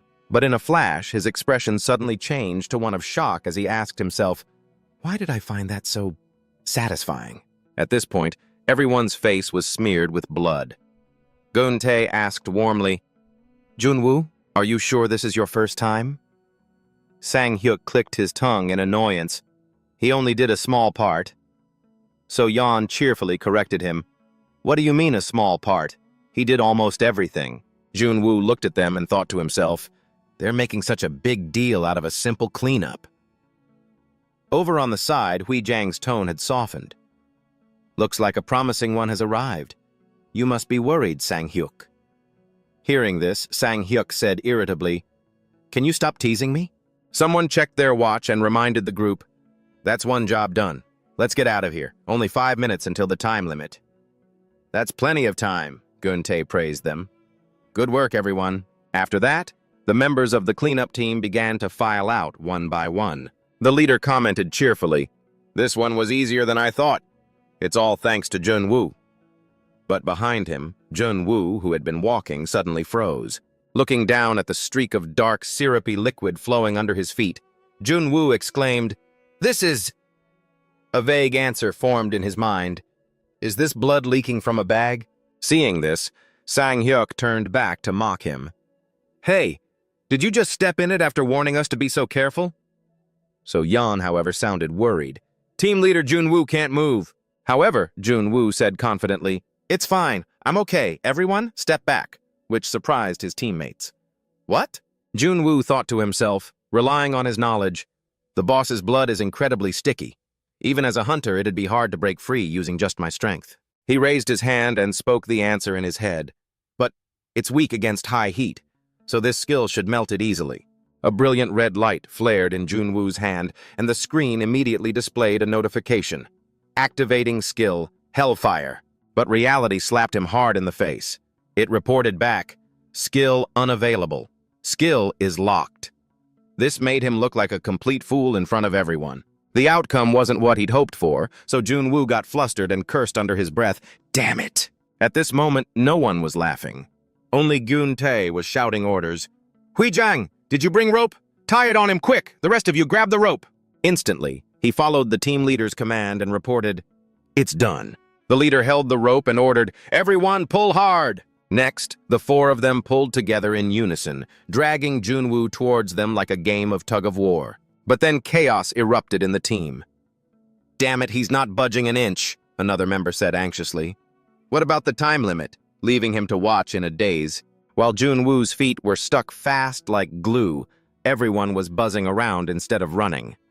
"1 more minute! No! 5 seconds left!" One person who wouldn't give up said, "Let's pull again! 1, 2! This stunned him. "What?" Gun-tae shouted. "It is no use! Junwoo, take off your protective gear now!" So Yan quickly tried to stop him. "Wait! The gas concentration is too high, it's too dangerous." In the urgent situation, he couldn't hold back his frustration and yelled, "So you want all of us to get trapped in here?" His words shocked him. All he could do was wonder in confusion, what is he talking about? I'm the one who can't move. Why would everyone else get trapped here? Seeing his teammates working together to save him, Junwoo still thought of the saying, "Even a lizard cuts off its own tail to survive." Why don't you guys just leave me behind like a tail? Seeing him still frozen, Gun-tae screamed urgently, "What are you doing? I told you to take off your protective gear, now!" Sang-hyuk's voice boomed. "Hey, you bastard, snap out of it!" As Junwoo took off his outer layer, he thought to himself, "These guys are dumber than lizards." Realizing the situation was hopeless, Gun-tae said grimly, "This isn't going to work. Everyone leave now." Sang-hyuk asked in shock, "What? What about you?" But he just answered calmly, "Whoever can live, must live." He immediately shot back, "That's ridiculous. If so, it should be me." Gun-tae urged loudly, "Get out now. This is an order from your team leader." Sang-hyuk's face beaded with sweat as he hesitated for a moment before making a decision. Finally, he chose to turn away and slowly began the countdown. 10 seconds left. Time ticked by. There were only 10 seconds of life or death. While the other 3 members headed out, Gun-tae turned back inside to Junwoo. He still hadn't given up and continued to swiftly remove his gear. Only 9 seconds left. In the 8th second, Gun-tae started to take off his own outer suit. Next, he put it on Junwoo and helped him run outside. The clock was ticking down at the 7-second mark. All that could be seen left behind was a single boot and the protective gear. Time flew by. 6 seconds left. At the 5-second mark, the 3 remaining members were glued to the gate, waiting from the outside. In those short 4 seconds, Sang-hyuk, So-yeon, and Huijang all wore expressions of sheer terror. In the final 3 seconds, Gun-tae still had his arm around Junwoo's shoulder as they escaped together. As their hands were about to reach the gate, there were only 2 seconds left. In that fragile last second, his eyes were filled with fear. Finally, as the clock hit 0 seconds, the dungeon gate closed. The 3 outside could only hold their breath, eyes wide, waiting for good news. A miracle happened. A panting Gun-tae laid the unconscious Junwoo on the ground as the other members rushed over. The moment they saw him, they were overjoyed and called out, "Team leader!" Gun-tae smiled warmly and waved at his teammates. At that moment, Junwoo woke up, his face drenched in sweat, and thought in shock, "What? Did I almost just die?" His eyes widened and his jaw dropped as he said to himself, "That dungeon didn't even have any monsters. And that was just during cleanup." Suddenly, Gun-tae's hand reached out to help Junwoo up, his voice warm. "Junwoo, are you all right?" He answered, flustered, Yes." The man exclaimed cheerfully, "The gas concentration was lower than I thought. What a relief." After that, Gun-tae laughed heartily and commented positively, "You worked hard on the first dungeon of the day. Phew, we were lucky. Things could have been much worse." Junwoo was speechless, thinking, "I almost died and you're calling that lucky?" Suddenly, the color drained from his face and his tone became frantic. "Wait, did you say the first dungeon of the day?" The man replied. "This is just the beginning." Junwoo stammered, "How many more are there?" Gun-tae beamed and held up 5 fingers for an answer. The shock left him stunned, his eyes glazed over, completely speechless. His mind immediately flashed back to the organizational chart. There are a total of 8 operation teams in the Seoul branch and 96 teams nationwide. Within the Republic of Korea, Supernatural and Spatial Management Association, there are 3 main divisions: the Control Team, the Hunter Support Team, and the Operation Team. Including the freelance hunters not affiliated with the association, there are about 11,300 legal hunters in Korea. At the very bottom were the dungeon cleanup teams. On the other hand, there were only 5 dungeon cleanup teams in total, with just 25 members. Based on experience, Junwoo mentally estimated that each team had to clear an average of 3.3 dungeons a day. And if they were unlucky, they'd have to clear more than 5. He froze completely. His face fell as a horrifying realization hit him. And today was that unlucky day. That evening, at a roadside diner, Gun-tae suggested, "Okay, since today is an unlucky day, let's go have dinner." A team member expressed doubt. "Don't tell me you're treating us to dinner again, sir." He replied cheerfully, "It's only right for the boss to pay for these things." Huijong disagreed. "If you treat us every time, how will you get by?" And so Yeon offered a suggestion. "Our salaries aren't that different. Let's just split the bill." But Gun-tae was insistent. "Come on, guys. You have to let me save a little face on occasions like this." Then he happily turned and asked, "Junwoo, you're coming too, right? You're the main character today." He even asked thoughtfully, "Is there anything you want to eat?" Huijong turned away, his voice impatient. "Decide quickly. My legs are getting tired from standing." Gun-tae continued his invitation. "Hey, why don't you come over here?" Despite their enthusiasm, Junwoo just replied coolly, "I'm not going." This answer left everyone speechless with astonishment. He thought to himself, there's no need to build a relationship with them, but still. Then Junwoo began to stammer, Today. But before he could finish, Gun-tae laughed heartily and said, "It's fine, don't worry. I won't force you, but it would be great if we could talk more." He looked awkward, his lips twitching slightly as he replied, "No, it's not like that." Finally, he just scratched his head shyly, turned, and walked away.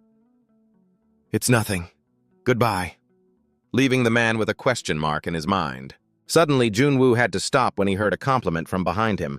"Good job." So Yeon said in a gentle voice, "See you tomorrow, Junwoo," while Sang-hyuk added in a friendly tone, "Get home safe."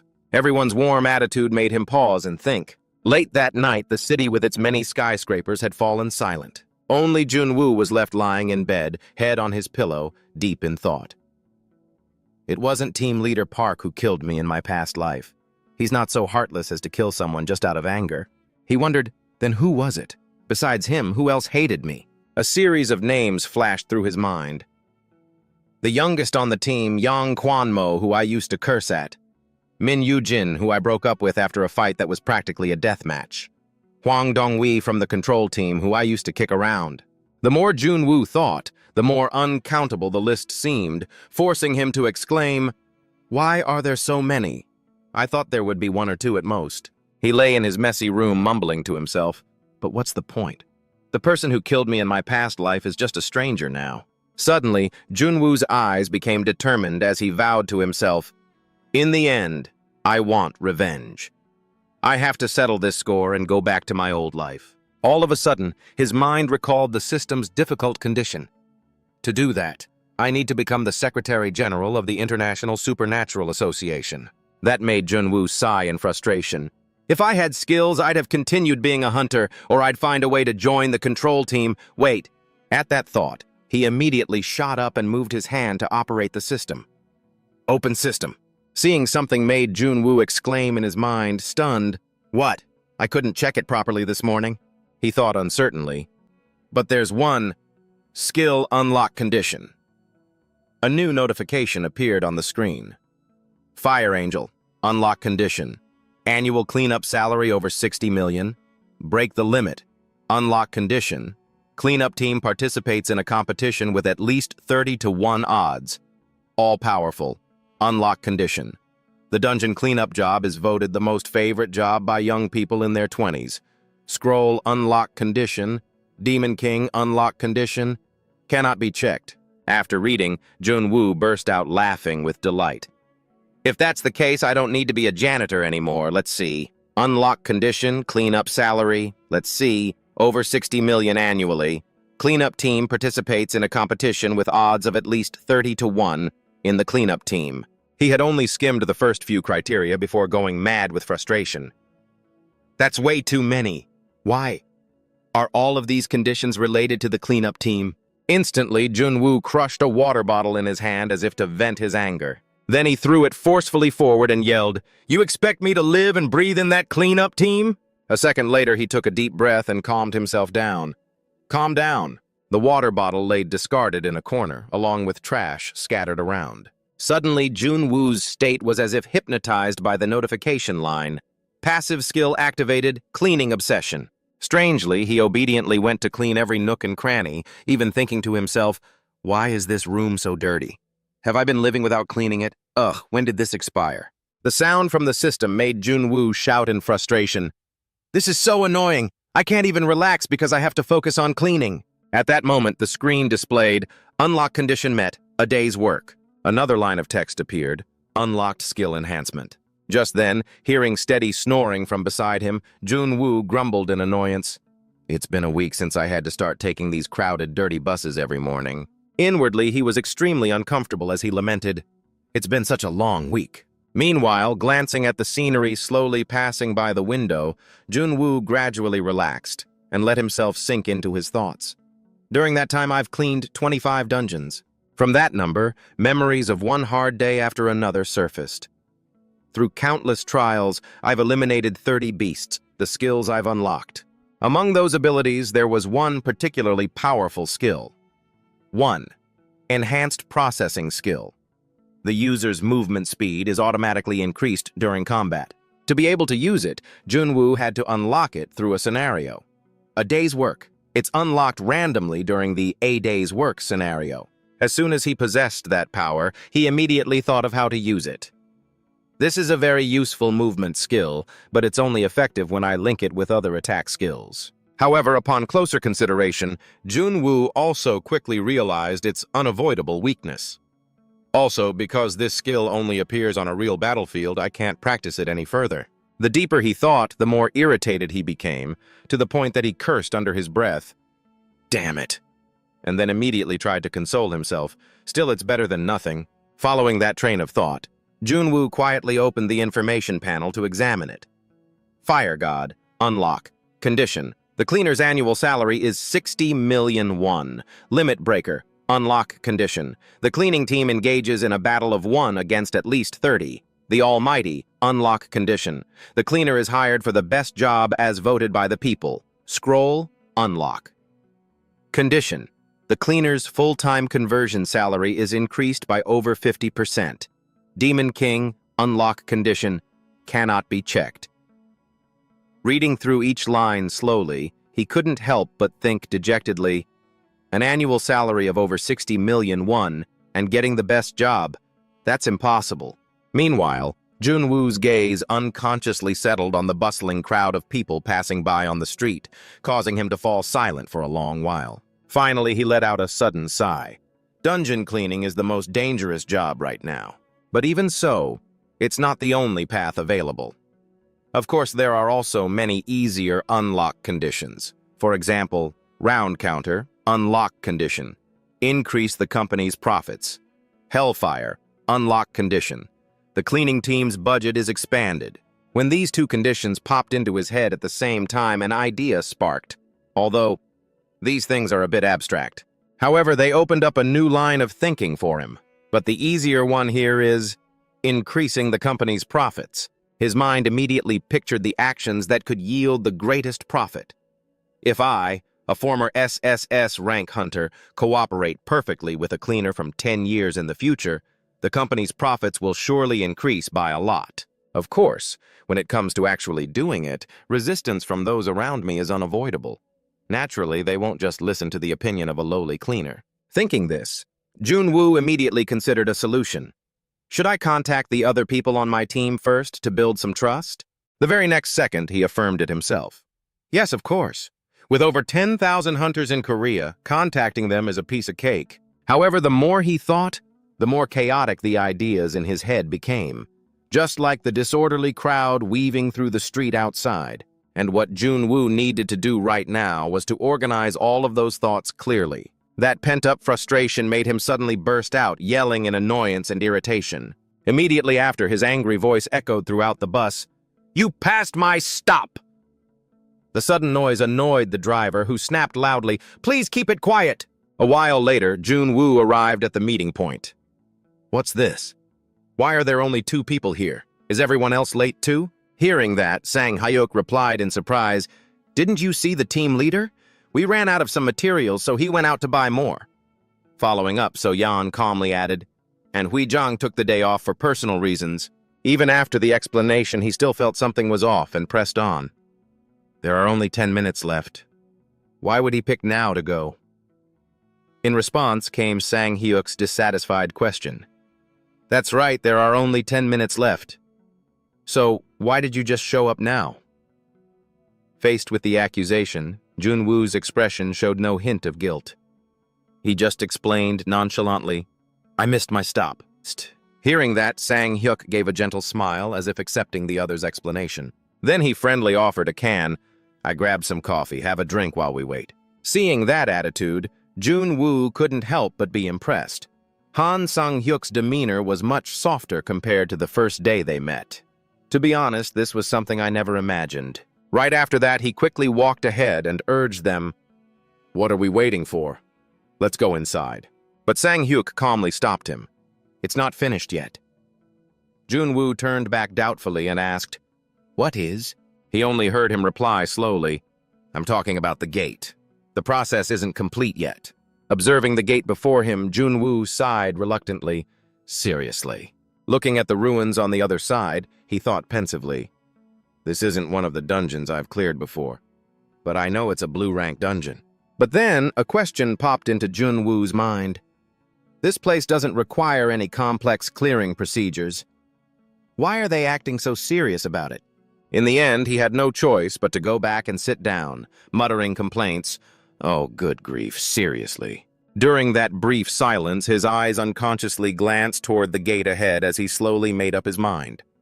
"Looks like I can't just go in and clear it like usual this time. I should just end it quickly. It's okay even if I make a mistake." With that thought in mind, the 3 of them could only wait patiently for the others to come out from inside. However, 30 minutes passed and still no one appeared. Junwoo ground his teeth, making a grating sound in pure frustration. The feeling of being kept waiting pushed him to his limit, and he couldn't take it anymore. Junwoo angrily blurted out, "What kind of damn garbage are they picking up in there that's taking so long?" Just as the atmosphere grew tense, So-yeon suddenly exclaimed in surprise, "They're coming out!" In the direction she pointed, a person wielding a large sword slowly stepped out of the gate. After that, the rest of the team members appeared one by one. Junwoo glanced at them and curled his lip in contempt. "They're all just D-rankers. It's only a blue rank dungeon, and they're already in such a mess." He didn't bother to hide the sarcasm in his voice, continuing to mock them. "That group's pathetic. What a bunch of useless people." Hearing this, So-yeon, standing beside him, grew flustered and quickly whispered a warning. "They might hear you." Right at that moment, another slender figure stepped out from within the gate. The moment he saw her, Junwoo froze, his heart skipping a beat. That person. Minju's figure, reflected clearly in his eyes, made Junwoo completely lose his composure. Such a familiar face. His mind was dragged back to the past, every feature slowly becoming clear. Long black hair, a perfect beauty like a celebrity. Kim Minju. He could never forget that face. She used to be his subordinate. The moment that thought flashed through his mind, Junwoo was plunged into an indescribable horror. Why is she here? Just then, Minju suddenly looked up and their eyes met. A second later, she walked towards him without hesitation and asked bluntly, "Excuse me, do you have a problem with me?" Junwoo froze for a moment, then quickly regained his composure and shook his head firmly. "No." But inside, his mind was in turmoil. Am I going to run into all of them here? Only when he saw Minju turn and walk away did he silently breathe a sigh of relief. I was thinking about contacting my old teammates, wasn't I? But she's the exception. Old memories resurfaced, frustrating him as he came to a conclusion. That woman had always hated him, and he had proof to back it up. When he told her she had no choice but to quit because of her injury, she immediately blew up and laid into him. Thinking back on it, Junwoo still felt annoyed. She didn't even realize he was just trying to help. Stealing a glance at Minju's retreating figure, he became even more certain of his conclusion. In short, she has a lot of pride, and he had criticized her skills. Just as Junwoo was lost in his jumbled thoughts, unable to sort them out, So Yeon's voice, tinged with a poorly hidden worry, sounded beside him. Junwoo. After a moment of hesitation, she pointed it out cautiously. Do you know that female hunter? Because you've been staring at her this whole time. Junwoo's expression remained unusually calm. He denied it firmly. No, I don't know her at all. She just looks a little like someone I used to know. Hearing that, So Yeon seemed a bit flustered and quickly replied, Oh, I see, you were just acting a little strange. Right after, as if she'd blurted it out without thinking, she casually dropped a startling question. So I thought she might be your ex-girlfriend. Junwoo immediately snapped, shouting, What the hell are you talking about? Realizing she'd gone too far, So Yeon's face instantly showed her remorse. I'm sorry, I was just kidding. Just then, Gun-tae finally arrived. Looks like everyone's here. Noticing the strange atmosphere between the two, he asked curiously, Hey, what's with this mood? Did something happen? Junwoo, having regained his composure, replied calmly, It's nothing. But the next second, Sang-hyuk exposed him with a sly grin. What do you mean, nothing? This guy just ran into his ex-girlfriend. Provoked once again, Junwoo growled, Shut your mouth! With that, he quickly turned and ran towards the gate, urging them on loudly. What are you waiting for? Let's get to work. As soon as he stepped inside, he cautiously scanned his surroundings. A blue-rank building-type dungeon. True to its name, it was a dungeon created from a building. The four of them stopped to discuss their plan. So Yeon asked first, Junwoo, did you ever encounter this type of dungeon when you were studying? Hearing this, he replied seriously, No, I don't know much either. Only that the boss is a humanoid monster. Following them, he thought cautiously to himself, I've been asked questions like this all week about my knowledge of dungeons and monsters. Of course, studying is just an excuse, but so far no one suspects anything. By now, the group had finished their discussion. Gun-tae immediately assigned roles. As you all know, in a dungeon like this, the minions aren't worth worrying about. Pointing at the traces around them, he gave a stern reminder. Just make sure every nook and cranny is cleared out, and be careful of the bloodstains under the stairs. The two responded in unison without hesitation. Understood. After instructing them, he spoke formally. Junwoo, come with me to the boss. Hearing the request, Junwoo calmly replied right away. Okay.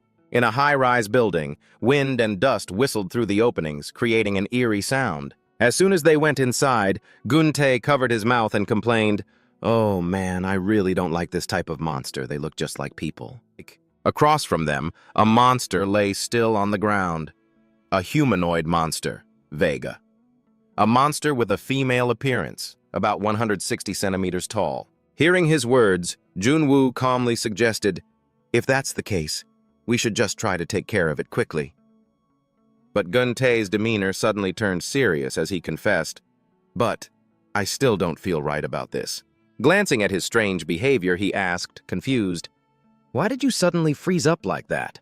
His brows furrowed, but his voice was normal as he replied, It's nothing. Internally, alarm bells started ringing in Junwoo's mind. Something's not right.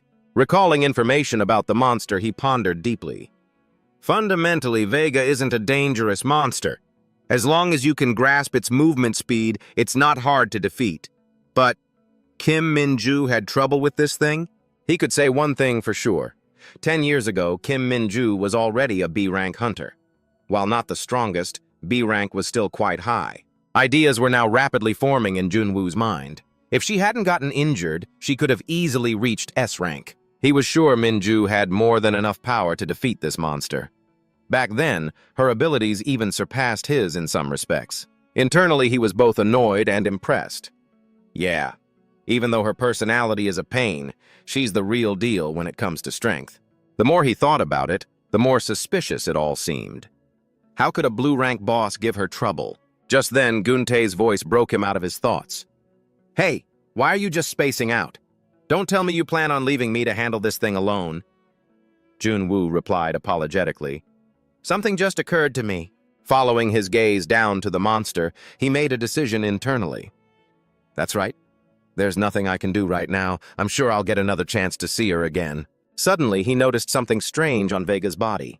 At the same time, a voice echoed in his mind. My back. Junwoo immediately made a connection. Wait a minute. That slash mark. His face suddenly twisted in horror. Don't tell me she... One morning, before the sun had even begun to rise, Junwoo was already up for work, feeling incredibly sleepy. It was 5 a.m. and I think I'd only gotten about 2 hours of sleep. We'd been unlucky for 3 days straight. Looking at the gate leading to the cleanup area, Junwoo could only sigh to himself. Even when I was a hunter, my schedule was never this packed. Even Sang Hyuk is pissed off by this insane schedule. Damn it, if they knew it was going to be like this, they should have just finished up and then called us. When exactly is this going to end? Seeing his team member getting annoyed about it, Guntae teased with a slight raise of his eyebrow. I don't know. It's not the first time this has happened. Late is late, I guess, but that didn't do much to improve his mood. They should at least think about the people who have to wait. After going through this ordeal for the past few days, even a former hunter like Junwoo had to sympathize with them. Well, it's already been over an hour past the scheduled time. Of course they're frustrated. Just then a voice suddenly called out. You look pretty tired. Recognizing who it was, he slowly turned his head to ask, yeah, what about you? But before he could finish, So Yan, who looked utterly exhausted, cut in. I've always had great stamina. Since she said so herself, Junwoo didn't press further, thinking to himself, Are you sure you're okay? But after a moment's thought, he couldn't help but offer a piece of advice. Don't push yourself too hard. This made So Yan blush with embarrassment. Huh? Okay. Just then, Guntae spoke up from behind. They're finally coming out. Watching the hunters emerge one by one from the dungeon, Sang Hyun could only grit his teeth and announce, 1 hour and 30 minutes. Meanwhile, Junwoo was annoyed about something else. Damn it, not again. Because this time, Minju was part of the hunter group. There are so many dungeons and hunters in this world, so why do we have to keep running into each other? The two of them suddenly made eye contact, but neither spoke a word. As is custom, they both moved to the side to avoid each other, but failed. Even when they tried to move to the other side, their path was blocked. After several attempts, the tension between them grew thicker than ever. Finally, Minju broke free from the awkward situation, complaining, Why do you keep getting in my way? This made Junwoo's blood boil. The disrespectful brat. Just then, he happened to see her massaging her aching right shoulder. He was reminded of an image of Minju getting injured in the past. Junwoo wondered anxiously, should I tell her? But then, he clicked his tongue. Why bother caring? Just thinking about the past pisses me off. He remembered the time in his past life when he visited Minju in the hospital. She was a little surprised to see her captain. You're here. Although he offered a few perfunctory questions on the surface, how's your body? His disgust grew. Her superior is standing right in front of her, and she doesn't even get up to greet him. Hearing her injury mentioned, Minju couldn't hide her sadness as she replied, The surgery wasn't long ago, so I'm not sure. Junwoo clicked his tongue and said dismissively, How can a swordsman ignore their own swollen muscles until they tear like that? Only then did he belatedly offer advice. You should have worked on improving your left hand's grip strength. Blindly trusting the power of your sword arm is why your shoulder is torn to shreds. You need to combine that with proper rest. Faced with such late advice, Minju felt even more wronged. Then why didn't you tell me sooner?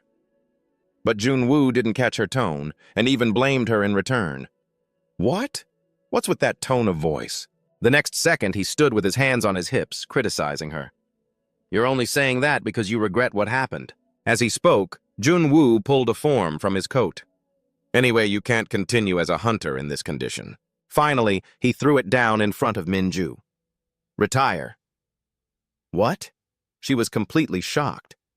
Are you saying... Without waiting for her to finish, Junwoo cut in and announced, all the executives in the association have already agreed. Everything happened so suddenly that Minju felt as if she had fallen into a deep abyss. As for him, he paid no mind to the patient's feelings and just rambled on. If you keep pushing yourself, forget being a hunter, you won't even manage your daily life. Finally, she couldn't hold it in any longer and her voice broke through. How could you do this? Minju's whole body couldn't stop trembling. This injury is nothing. Captain, you know why I had to become a hunter. Junwoo calmly sat down in a nearby chair and stated coolly, what are you talking about? In your current condition, you're just a burden to the team. It's already been decided. Just do as you're told. He even started to blame her. If you were hurt, you should have told me. Why did you have to hide it until it got this serious? She couldn't believe the words he had just uttered. I should have told you. Junwoo replied nonchalantly, as if it were the most obvious thing. Yes, you stubborn fool. Don't tell me you thought I wouldn't be sympathetic about your injury. That was what pushed Minju's rage to its peak. I did tell you. I'm sure I told you many times. And when I said I wanted the support team to do a full checkup, you were the one who said no one is ever perfectly fine and told me to get back to work. A memory of her clutching her injured arm, coming to him for help. But Junwoo didn't care, and even said with a contemptuous look, does she think she's the only one in pain? All the resentment that had built up inside Minju finally exploded. Tears streamed down her face uncontrollably. Whose fault is it that I've had to endure this all this time? Whose fault is it that I ended up like this? And you're telling me to quit?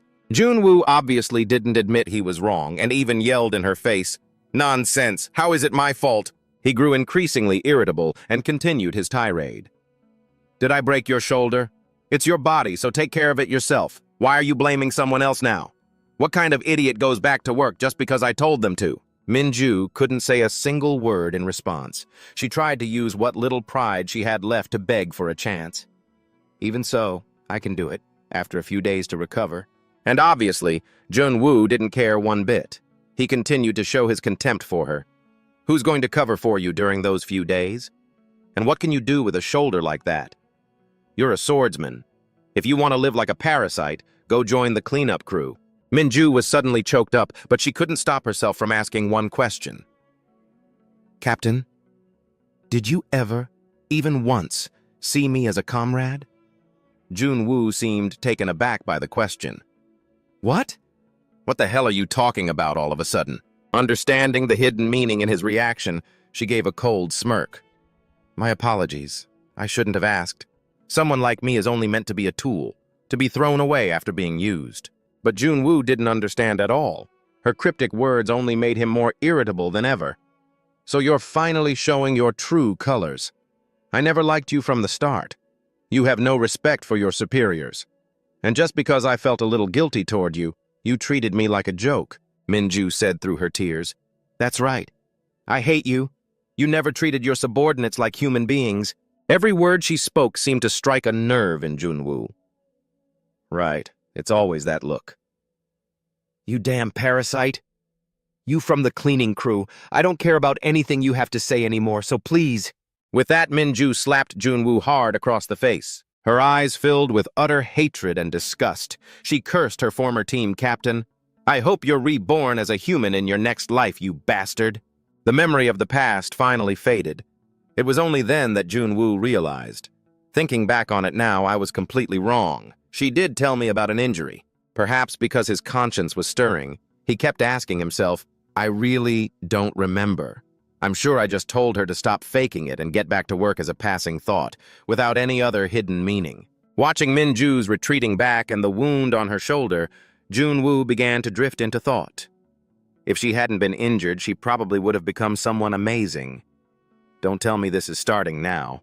These thoughts stopped him from moving forward. He could only let out a sigh. This is such a pain. In the end, Junwoo turned back and called out, Hey! Making Minju freeze for a moment. Yes? Since it was his first time showing any goodwill, he was indescribably awkward. Improve your left-hand grip strength. And because the advice was so unexpected, she was even more bewildered. What did you just say? Junwoo slowly began to explain. When you hold your sword, you focus all your strength in your right hand, and that puts a strain on your shoulder. He even mimicked Minju's sword stance as an example. Although you can strike quickly with your current form, your right shoulder will be overloaded soon enough. As he spoke, Junwoo made another downward slashing motion. Your left hand can help reduce the burden on your body. Plus, once you can balance both hands, your power will increase significantly. Though she didn't take it seriously, Minju still gave a perfunctory reply. Okay. That very attitude made Junwoo's advice seem pathetic. Her expression practically screamed, what would a janitor know? In the end, he could only walk sullenly into the dungeon. Whatever. She's a smart hunter, I'm sure she'll figure it out. Go see the support team and get it checked. He left Minju standing there, completely clueless about what had just happened. What on earth is he talking about? That morning at the hospital for a checkup, the doctor said cheerfully, luckily it's not too serious yet. The sudden statement made Minju pause for a beat. I'm sorry? The doctor gently pointed to a spot on the x-ray and explained, your right shoulder muscle is swollen. It's fine for now, but if you leave it, it could lead to severe consequences. He rambled on about a few things. First, I'll prescribe some anti-inflammatory medicine, but changing your stance is more important. After the doctor finished, Minju hesitantly asked, what do you mean by that? The doctor, thinking she didn't understand, explained, your current overall balance is too low. I recommend you increase the grip strength of your left hand. Upon hearing that, Minju immediately remembered Junwoo's advice from that time. Improve the grip strength of your left hand. After mulling it over, she finally came to a conclusion. That weird janitor definitely said the same thing. The long day passed in an instant, with the sun gradually disappearing behind the tall buildings. Both Junwoo's mental and physical energy had completely hit rock bottom. I'm seriously about to die. Only Gun-tae was still energetic after a long day. Good work, everyone. A second later, he was surprised to hear Sang-hyun snap at him.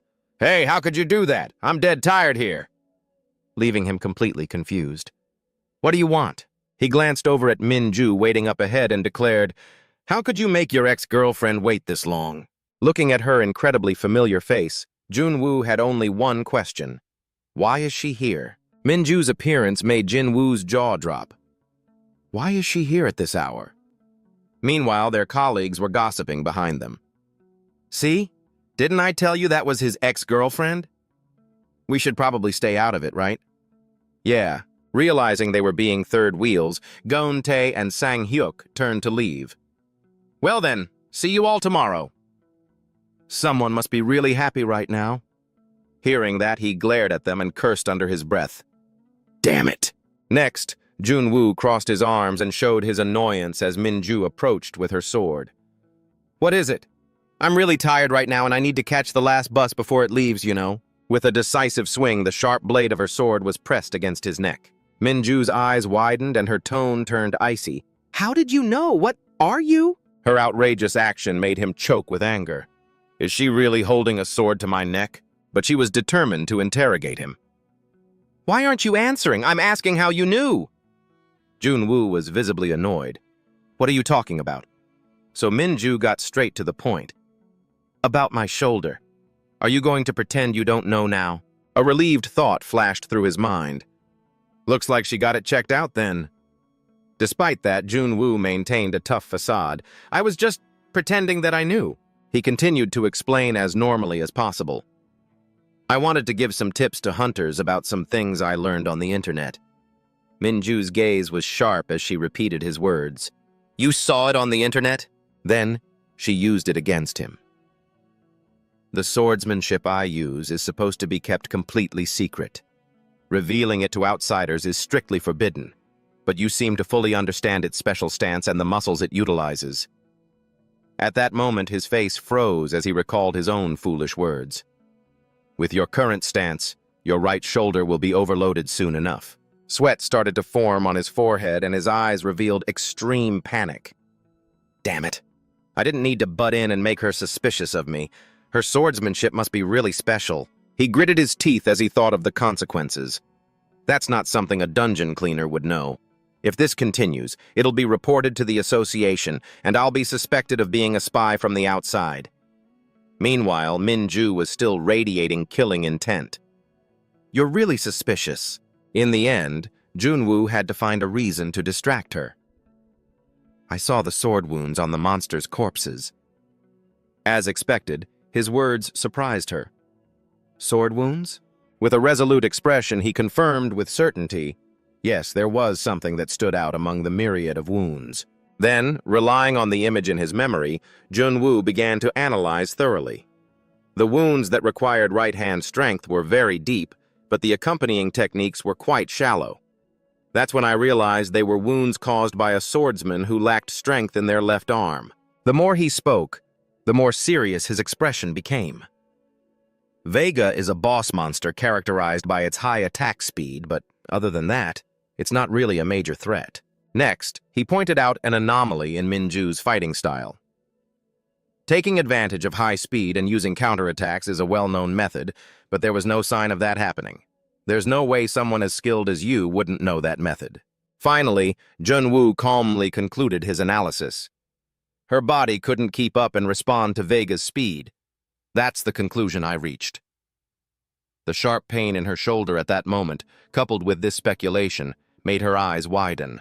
At this, she finally lowered her sword and admitted the truth. It's true. My shoulder was overloaded for a moment. After regaining Minju's trust, he continued the discussion naturally. Yes, the symptoms would be very minor in daily life, but I'm sure you felt it in situations where you had to move your body instantly, especially since you're a swordsman. But for a moment, Junwoo frowned slightly as he recalled the past.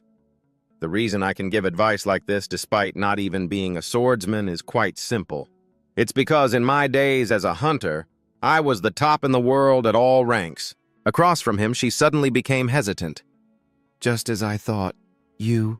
Minju's eyes suddenly lit up as she placed a hand on his shoulder. You're a freelance hunter, aren't you? Though his expression stiffened from being found out, Junwoo still tried to brush it off. What nonsense are you talking about?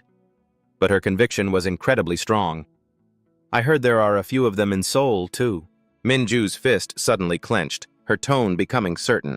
A-rank freelance hunters. They're Korea's top hunters, but they don't reveal their identities unless they're clearing high-risk dungeons. Or, are you a high-ranking hunter from a private guild? No matter what she said, he adamantly denied it. What are you talking about? I'm not a hunter. That attitude made her pause. What? Then, what are you? What? At this, Junwoo picked his ear and stated bluntly, Can't you tell by looking? A janitor. He then just coldly walked away while Minju stood there, stunned. That should be answer enough, right? I have to work tomorrow, so I'll be leaving now. He was quite satisfied with how he handled it. That was a smart answer. If I were a skilled hunter, she would have already planned to benefit from it. Sorry, but right now I'm just a dungeon janitor. I'm not even sure we have any reason to see each other again. However, Junwoo's entire body froze when he heard Minju's reply. Thank you. He immediately turned his head back with a look of disbelief. What? Junwoo's brows furrowed and his pupils constricted as if he'd just been struck by lightning.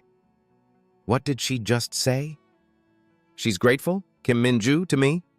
After that confession, her cheeks flushed and she scratched her face, a little flustered. And, I'm sorry to bother you, but if you don't mind... Not long after, a somewhat surprised voice echoed in the modern Twin Tower building. A break? So suddenly? Inside the office, Minju was explaining her reason. Yes, even the support team thinks I should rest for a bit. The man sitting with his back to her asked probingly, Is it because of the test results you received back then? She calmly confirmed, Yes. His fingers, resting on the arm of the chair, twitched slightly. A break just because your shoulder hurts a little? This was the captain of Operations Team 1, Lee Soo-young, who had just taken the position last month thanks to his connections. Only 5 years older than Kim Minju, he raised an eyebrow disdainfully. Back in my day, I wouldn't have even considered something like this. Despite this, Minju calmly revealed her plan. Yes, I'm planning to work on some self-development. But he had other ideas. Self-development? How pointless. Are you planning to go on a trip with your boyfriend or something? Hearing that, she immediately refuted, "No, it's not like that." Su Young continued to press her. "Then what is it?" Minju had no choice but to explain more clearly. "To try and learn some new sword skills." But he tilted his head and looked at her with annoyance. "Are you planning to join some kind of academy?" She explained again, "No, it's just some private lessons." However, that didn't stop Su Young's wild speculations. "Private lessons? Did you meet some martial arts master somewhere, or is it a boyfriend?" Though frustrated, Minju just sighed before revealing the truth. "It's a janitor." He didn't seem to hear clearly. "What?" So she patiently repeated, "He's a janitor from the dungeon cleaning team." After learning everything, Su Young openly criticized her with a stern attitude. "Now what?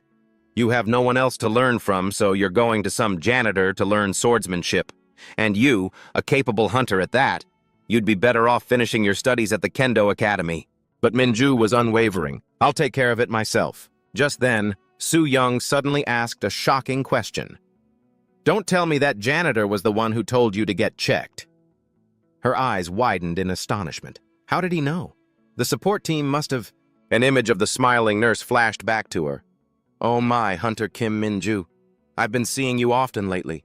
Is there a problem?" Minju herself had only given a vague answer. "It's just..." Returning to the present, she couldn't help but feel annoyed. That nurse. Meanwhile, Su Young pointed his finger and asked insistently, "That bastard is hilarious, isn't he? What can a measly janitor possibly teach a hunter?" However, Minju still defended Junwoo. "He hasn't said he'll teach me yet." His brows suddenly furrowed. "What?" She then explained clearly, "I asked him before, but he refused me." But this only infuriated Su Young. "Are you kidding me? He said he won't teach you, so what are you planning to learn?" Minju tried to endure it by closing her eyes tightly. "I will contact him again until he agrees." Her stubbornness left him at a loss, so he had no choice but to accept. "Whatever. Do as you please. A large-scale raid will take place in a few weeks, so make sure you're back before then." At this, she bowed her head respectfully. "Thank you, sir." Su Young held his forehead and waved his hand dismissively. "Get out, you're giving me a headache." As the office door closed softly, the atmosphere inside suddenly became silent. This only highlighted his scornful voice. "This guild is going downhill. It's completely rotten. What can a hunter possibly learn from a janitor?" With his hands clasped, Su Young began to ponder. If the other teams hear about this, what will they think of our team? Especially if it reaches the ears of the captain of operations Team 2. His brows immediately knitted together as an idea struck him. "You said the cleaning team, right?" Su Young decisively picked up the desk phone. Just thinking about it gives me the chills. As soon as the call connected, he introduced himself coldly. "This is Lee Su Young, captain of operations Team 1. Is the managing director there?" The person on the other end replied politely, "Yes, sir, he is. What can I do for you?" The order was quickly given. "Put him on the line immediately. I have something to discuss." A few days later, a brilliant orb of light appeared between two sturdy stone pillars. Behind a gas mask, someone's carefree humming could be heard. Looking at Junwoo, Sang-hyuk pointed to his own head. "He's finally gone crazy." Because of the information on the notice board, interest in the dungeon cleaning team among the association members has increased. Skill acquired. Rewind has been unlocked. That's why I'm in such a good mood. I need to clean. I wonder if it will rain this afternoon. A few days ago, a skill was unlocked. I didn't do anything, so why was the restriction lifted? Don't they say the ends justify the means? While he was lost in thought, Jun-tae suddenly called out, "Hey, Junwoo!" He hurriedly replied, "What is it?" The older man hesitated before speaking. "I don't want to meddle in your personal life." Then he pointed towards Minju and asked bluntly, "But why is that person here?" Junwoo's answer was firm. "I brought her here." But Jun-tae became even more furious upon hearing that. "Of course you did. It's not like I brought her here." So he tried to reason with him. "It's just that we don't know when Mr. Huijang will return. Wouldn't it be better to have one more person working with us?" On the other side, Sang-hyuk saw Minju diligently mopping the floor and offered, "Do you need a mop?" That scene made Jun-tae even more worried. That's true, but she's a hunter. What if the association hears that she's cleaning a place like this? In his heart, Junwoo wanted to retort, I didn't bring her here because I wanted to. Seeing his prolonged silence, the man prodded him again. Hey, are you even listening, Junwoo? Backtracking to an earlier time, Minju knelt on the ground and said sincerely, Teach me swordsmanship, master. Junwoo's face soured. Did she eat something weird?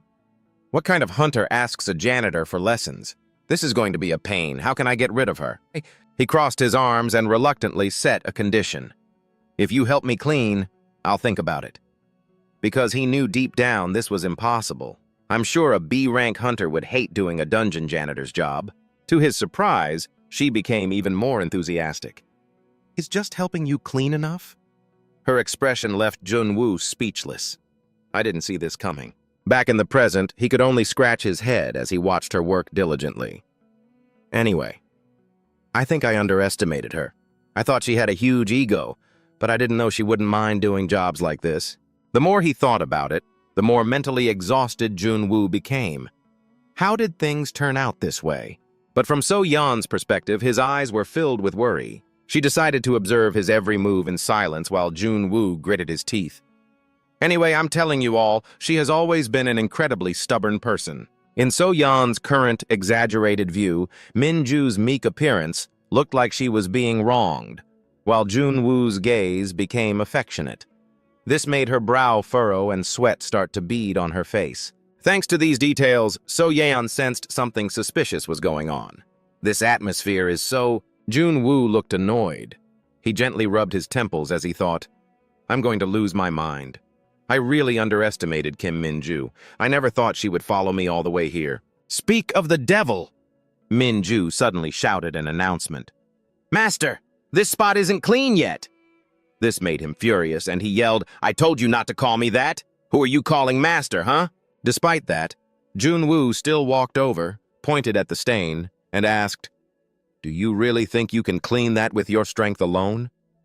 Hearing that, Minju became even more flustered, trying to scrub the stubborn stain harder. So what then? Seeing how clueless she was, he could only guide her step by step. Look, this is human blood, and that's monster blood. If the two types of blood are mixed like this, don't try to clean them at the same time. First, you have to use a rag to wipe the human blood, then deal with the rest with fire, understand? This new knowledge, which Minju was hearing for the first time, immediately helped her understand many things. Yes, I understand. Junwoo continued to explain as he took a knife out from his person. Also, this stuff that's stuck on here is monster flesh. To clean it, you need a lot of solution, so instead just gently scrape it off with a dagger. As he spoke, he used a little force to flick off a piece of flesh stuck to the ground. With just a few simple moves, Junwoo easily removed the excess flesh from the ground. Put all this scraped-off trash in one place. After cleaning the area spotless, he didn't forget to mention a few important things. If you use a dagger, remember to wipe it immediately. Monster blood might corrode it. Seeing Junwoo's professionalism, Minju was even more impressed. Okay. Her attitude immediately made his face light up. What's with that face? You don't want to do it? Having a hunter do something like this is a bit... In that moment, all Junwoo wanted was to send her far away. Just go already. But unexpectedly, it sparked an indescribable interest in Minju. No, I was just thinking that cleaning is quite profound. This left him speechless. You're really not a normal person, are you? Jun-tae, who had been listening to their conversation, also felt cheerful and praised him. Now Junwoo is finally an official janitor. I don't know if there's anything left for me to teach you. Being praised, Junwoo smiled shyly and said, This is nothing, really. But then he was shocked to realize something was wrong. Memories from his past life as a hunter fighting monsters suddenly resurfaced in Minju. This is so meaningless. What's so great about me standing here laughing like this? Me, who was once an SSS-Rank hunter, am now standing here proud of becoming an official janitor. Even after realizing that truth, he could only swallow his tears. Damn it. Taking this opportunity, Jun-tae casually offered a compliment. Hunter Nim, for your first time, you did pretty well. Minju asked doubtfully, Really? In So-yeon's exaggerated point of view, that scene was him proudly praising, That's our Min-ju, which made her blush. Even Master is... This is so embarrassing. And Jun-woo was incredibly proud of his girl. It's great to supervise you two.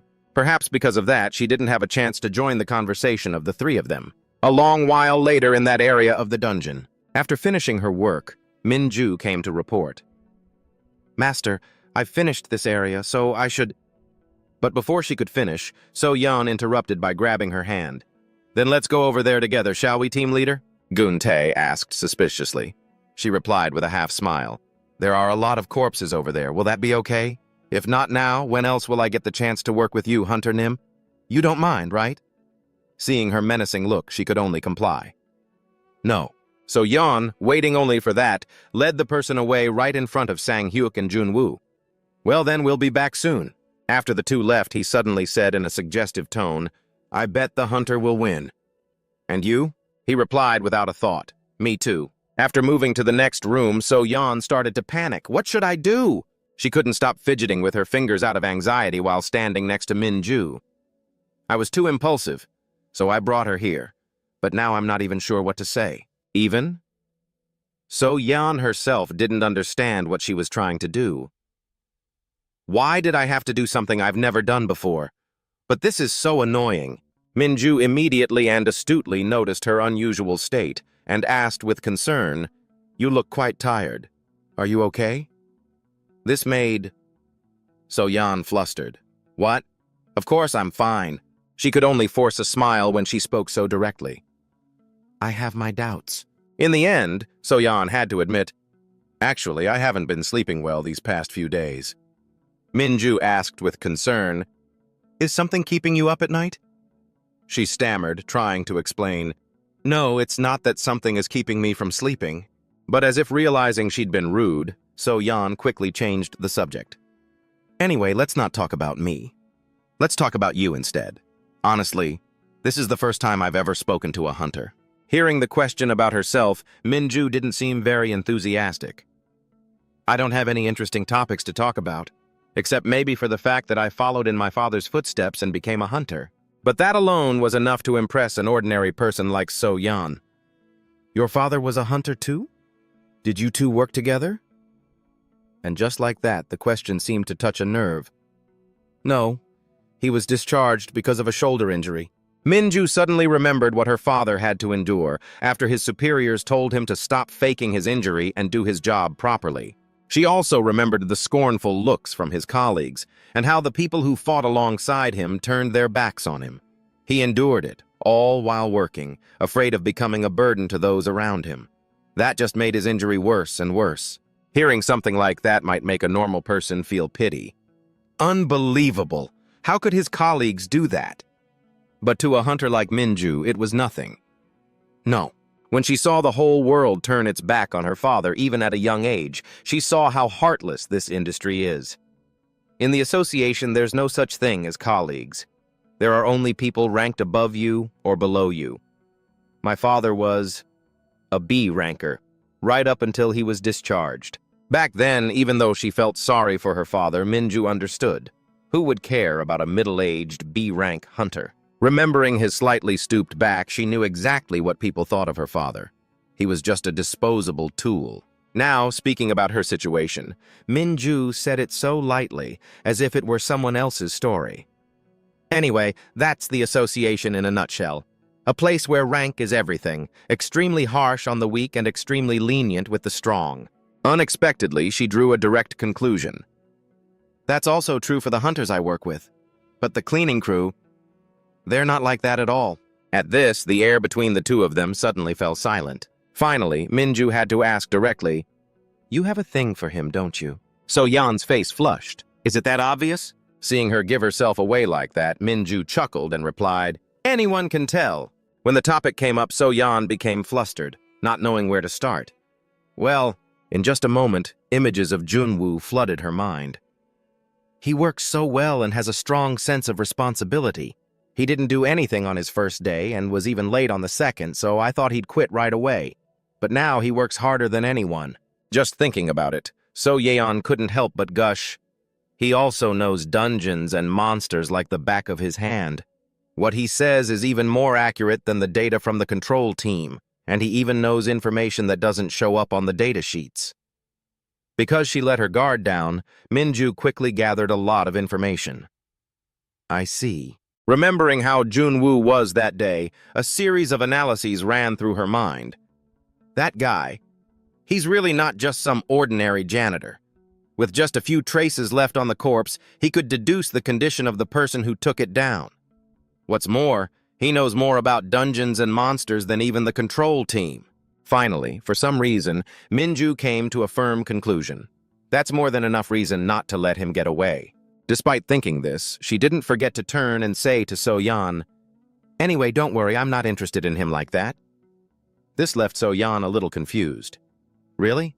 Then why are you hanging around him all day? Minju almost immediately declared, "Like I said, the association is extremely harsh on the weak and extremely lenient with the strong. It's such a bullshit double standard, I can't stand it." Her hand clenched into a fist, showing her determination. "Because of that, I need to get stronger. To do that, I need his help." So-yeon was completely surprised to hear this. "So you're saying..." So she casually dropped a line that made Minju freeze. "Aren't you his ex-girlfriend?" A long while later, Sang-hyuk was the first to speak up, announcing to the guys there, "Here they are." Minju was chatting as they walked. "I mean, there are always those kinds of superiors, right? The ones who try way too hard to act cool and show off in front of you." It wasn't clear what they were specifically talking about, but So-yeon was walking and laughing, saying, "That's so true. I've had that happen before too." Looking at the friendly scene before him, Junwoo just felt it was incredibly bizarre. How the hell did they get so close? Finally, their group reached the final gate of the dungeon. "All right, like I said before, the boss here is a monster with a deadly poison. I'm sure everyone will be fine, but let's be extra careful today." Gunti kept reminding them, "As long as it doesn't make direct contact with your skin, you'll be fine. So don't worry too much." After he finished, scattered replies were heard. "Yes." "Okay."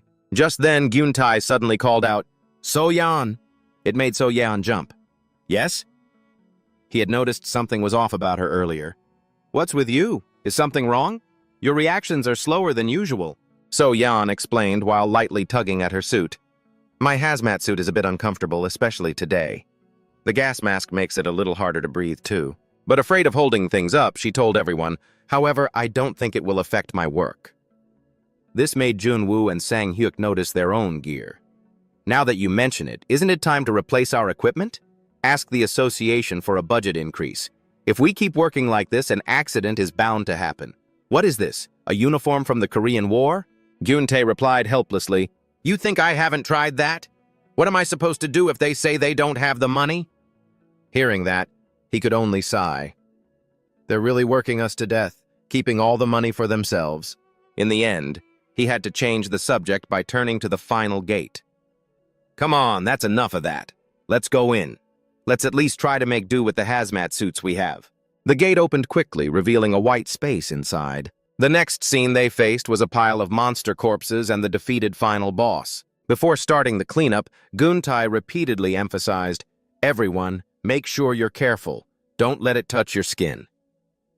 For a former hunter like Junwoo, it wasn't hard to recognize that the maximum slime boss monster looked like an ordinary pile of goo. Junwoo himself was already used to such tragic scenes, so he wasn't too surprised. But if you're exposed to the deadly poison and the foul stench for a long time, you'll get poisoned. The golden time is a mere 5 minutes. If you get poisoned in this dungeon, it's hopeless. Looking at a goblin that had already been corroded by the poison, he reminded himself, "We have to be more careful than usual." A moment later, the sounds of cleanup quickly echoed throughout the dungeon. Gyuntae, carrying a trash bag on his shoulder, came over and asked, "Junwoo, Sang-hyuk, are you guys okay?" Even though they were busy working, the two young men politely replied, "Yes." He continued to ask each person in turn, "Are you all right, Hunter?" Minju nonchalantly replied, "Yes." Finally, Guntae approached So-yeon to check on her. "What about you, So-yeon?" But when she didn't answer for a while, he lightly touched her shoulder and called out, "So-yeon!" But they never expected that in the next second, So-yeon would collapse right in front of them. Everyone was shocked and cried out in alarm, "So-yeon!" The incident happened so suddenly that the three on Junwoo's side were in deep shock. "So-yeon!" Gyun-tae was the first to react, rushing to catch So-yeon's uncontrollably trembling body. "So-yeon, what's wrong? Wake up!" A sharp team member noticed her face was now deathly pale. "Captain, So-yeon doesn't look good." After a quick assessment, Sang Hyuk reported in shock, "I think her gas mask is malfunctioning, and her protective gear is torn too." Hearing this, Gyun-tae immediately shouted to the others, "Outside! Get her outside first! Call the support team now!" Witnessing this, Junwoo felt a pang of guilt. I should have told her to be more careful. And now it's come to this. Meanwhile, the two below were relentlessly urging him, "Junwoo, let's get So-yeon out of here, hurry!" Looking at So-yeon's trembling hand, he felt utterly powerless. "I'm sorry, but it's too late. The support team can't possibly make it within the golden window of 5 minutes and detoxify her." From her condition, Junwoo could tell that being poisoned by the Maxima slime caused excruciating, unbearable pain throughout the body. Gyun-tae, having no experience with this, could only try to comfort her. "Just hang in there for a bit, So-yeon. The support team will be here soon. Hey!" While Sang Hyuk was about to lose his mind, "Kim Junwoo, what are you doing? You idiot, do something!" But in that moment, he called out, "Kim Minju," which left Minju stunned. "Huh?" Junwoo didn't explain, but directly commanded, "Take out your sword!" This shocked her, and her mind started racing. "What are you planning to do? Don't tell me. You're going to... Ms. So-yeon?" He remained silent, making even the good-natured Gyun-tae furious.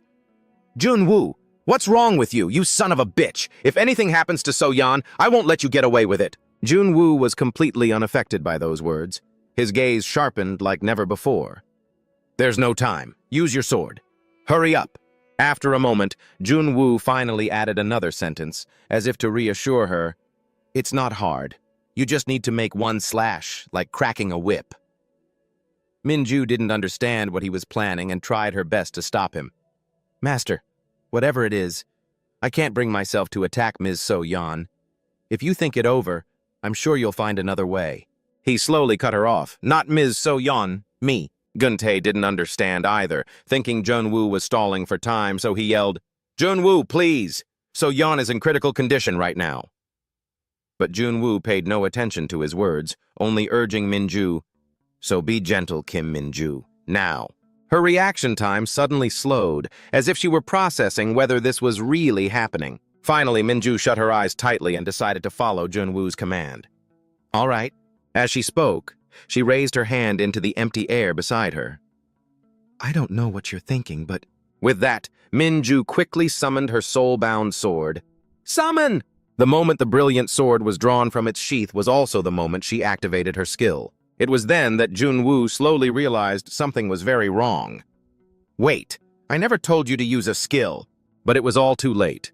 He took the full brunt of a sword slash across his chest from the move, unsheathing dance. As crimson liquid trickled from between his teeth, Junwoo cursed inwardly, "Could you just listen to what I say?" As the ground was gradually stained red by the rust-smelling liquid, the system activated. Activating Soul Strike. Before the stunned eyes of the other two, Junwoo received an instruction. "Assume a combat stance," while he clutched the wound on his chest. "Damn, that hurts." With all preparations complete, he slowly turned his head and said, "I'll take Ms. So-yeon to the support team first. I'll meet you all there." Which left Gyun-tae stunned for a moment. Huh? But a second later, he unleashed another tirade. "What nonsense are you talking about? In that battered state, even by taxi, it would take at least 30 minutes to get to the support team from here." Before he could finish his words, something flashed past in an instant, taking So-yeon away right before their eyes. After that, all they could see was a streak of light shooting straight out of the dungeon. And that streak of light was Junwoo, with an unconscious So-yeon on his back. By activating a speed skill, he was able to carry her as he dashed forward. As he ran, Junwoo urged himself on. "I have to be faster. I only have 3 minutes." Late that night at Republic Hospital, Gyun-tae cried with tears of joy. "Thank you, doctor." Seeing the family visiting, the doctor reminded them, "That was a close call. Thank heavens you all arrived within the golden window. You were very lucky. You can check on her condition and go in to see her now." Listening, Guntae kept bowing his head to show his gratitude. "Thank you, doctor. Thank you so much." A second later, the doctor raised an eyebrow towards someone else. "And that young man is—" When asked, Junwoo immediately stood straight and reported, "I am Kim Junwoo." Actually, the doctor just had a few words of advice regarding money matters. "Mr. Junwoo, before you leave, remember to stop by the hospital's reception desk and pay the fee for the stitches." He answered through gritted teeth, "I know." At that moment, he just wanted to curse a few times to let off steam. Good grief. He's even charging me for just a few stitches. After a long while, So-yeon finally woke up. In front of her were countless pairs of eyes staring straight ahead. After a moment, Sang-hyuk finally spoke up, scolding her in frustration. "Moon So-yeon, are you trying to worry us to death?" Guntae didn't want to be harsh, so he just grumbled a few words. "If there's a problem, you have to speak up, you know? This kid—" Which left So-yeon flustered, not knowing what to do. "I'm sorry." In the end, he still couldn't hold back his anger and let out a curse. "Torn protective gear and a broken breathing mask. Just how old is that equipment?" Hearing that, Guntae quickly tried to calm him down. "Hey, don't swear in the hospital!" But Sang-hyuk didn't listen. Next, he said something even harsher. "What's the point? It doesn't change the fact that using protective gear for over half a year is just too shabby. Those stupid hunters just have to say the word, and they get all new gear. And look at us!" Guntae had to keep signaling him with his eyes. Hey, you!" Because of that, he became even more indignant and even snapped, "Did I say something wrong?" The moment he saw Minju standing there silently, Sang-hyuk explained sheepishly, "I wasn't saying it was the hunter's fault." She was very sympathetic about it. "It's okay." After they finished talking, Guntae looked down at So-yeon sternly and said, "In any case, you should take this opportunity to rest. I will look into it and handle this technical malfunction." Though his mind was still a bit flustered, he reacted quickly. "Look into it? A technical malfunction?" Meanwhile, she was somewhat confused. Did he say that wrong? He explained calmly, "Of course. You were clearly injured while on the job. Don't worry about it anymore," and in the middle of the serious discussion, So-yeon was startled to see her beloved leave the room. "Junwoo? Where are you going?" Junwoo replied coldly, "I'm going out for some air." His steps were steady as he slowly walked out of the hospital room. As he roamed the hospital corridor, Junwoo thought about what they had said in the room. Miss So-yeon suffered a workplace accident due to old equipment. After a few seconds of silence, he slowly spoke his assessment. "This is even better than I thought." Because at that moment, the system had unexpectedly popped up a notification. "Hellfire Dungeon open. The dungeon cleanup crew's funds have been expanded." He could only remark to himself, what perfect timing to propose a budget increase. Somehow, Junwoo knew he could take advantage of this. By using this incident as a reminder, the association would have no choice but to help in order to protect their image. The thought of it made him feel strangely excited. If I successfully unlock it, I'll have 2 skills. At this rate, the day I leave the cleanup crew isn't far off. On the other side of the hospital room, So-yeon had noticed that Junwoo's mood was strange. Junwoo didn't look so good just now. Is something wrong? For some reason, Guntae misunderstood. "You have to ask?" He's furious. The words he had just uttered brought a wave of guilt upon her. "It's all because I'm always causing trouble." But he responded to this thought with a shake of his head and said, "No, he's the one who got hurt." The unexpected situation left So-yeon completely stunned. Guntae explained cheerfully, "That guy may look hot-tempered, but he actually cares a lot about his colleagues. It's like, you could say he wears his heart on his sleeve." Hearing this, Minju, who was standing beside them, recalled how Junwoo had run as fast as he could to the hospital. He cares for his colleagues to the point of sacrificing himself. "I know that well. There's so much I have to learn from him." Sang-hyuk raised an eyebrow, evaluating. "But the more I learn about Junwoo, the weirder he seems. Don't you think?" So-yeon, however, clearly had no idea what they were talking about. "Why? Did something happen?" Upon hearing that, he suddenly remembered. "Ah, you don't remember, do you? He used a skill when he saved you." As soon as she heard this, she cried out in shock. Junwoo did that? Sang-hyuk replied calmly, I haven't been on the cleanup crew for long either, but for a janitor to be using skills, I'm speechless. Just those few short sentences were enough to overwhelm So-yeon with guilt. Junwoo saved me? How? I didn't even know, and I haven't even thanked him. Since they were on this topic, Geun-tae suddenly turned to Min-ju and asked, So, while we're at it, Hunter Kim Min-ju, what do you think of Junwoo? All the while, she was still worrying about all sorts of things. What if he's angry because I didn't thank him? She didn't even need to think before commenting directly, Master? I don't know. He seems like a good person, and his face is totally my ideal type, even if his personality is a pain. Those words left him stunned for a moment, and he had to quickly correct her. No, that's not it. I want to know your opinion as a hunter. Because of that, Min-ju herself was left completely stunned. She embarrassedly turned away to save face. You were asking for a hunter's perspective? I knew that. Meanwhile, her inner thoughts were screaming, This is so mortifying. Geun-tae didn't really expect an answer from Min-ju, so he said frankly, Him. Honestly, it's a waste for him to just be a janitor. He understands dungeon raid tactics and monster information better than most hunters. As soon as she heard that, she understood immediately. Are you asking if he might transfer to the operations team?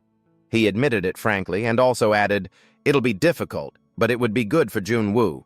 Min-ju also seriously evaluated the feasibility of it all. He's definitely more experienced and skilled than most hunters, but the problem is, Master is on a cleanup crew. Her words startled both Geun-tae and Sang-hyuk. Not understanding her meaning, he started to criticize her in a fit of anger. That's rude. So what if he's on the cleanup crew? Are you saying we can't grow?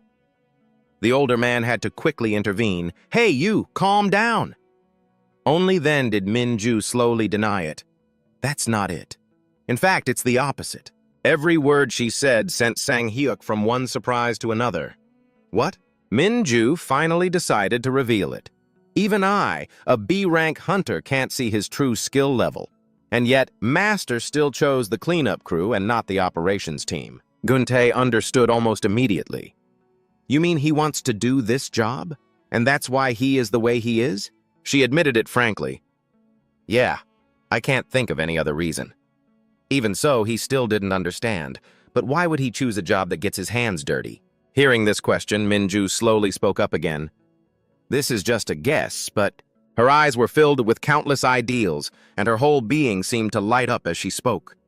What if Master has more than enough skill, but simply doesn't want to get caught up in the ranking divisions within the association or among hunters?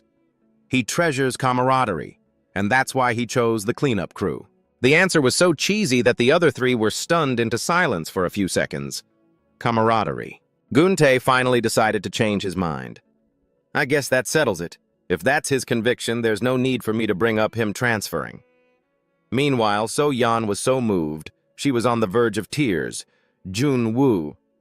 Even though Sang-hyuk was a mess of emotions, he still stubbornly criticized, that guy. You've always thought that highly of us? Talk about loyal.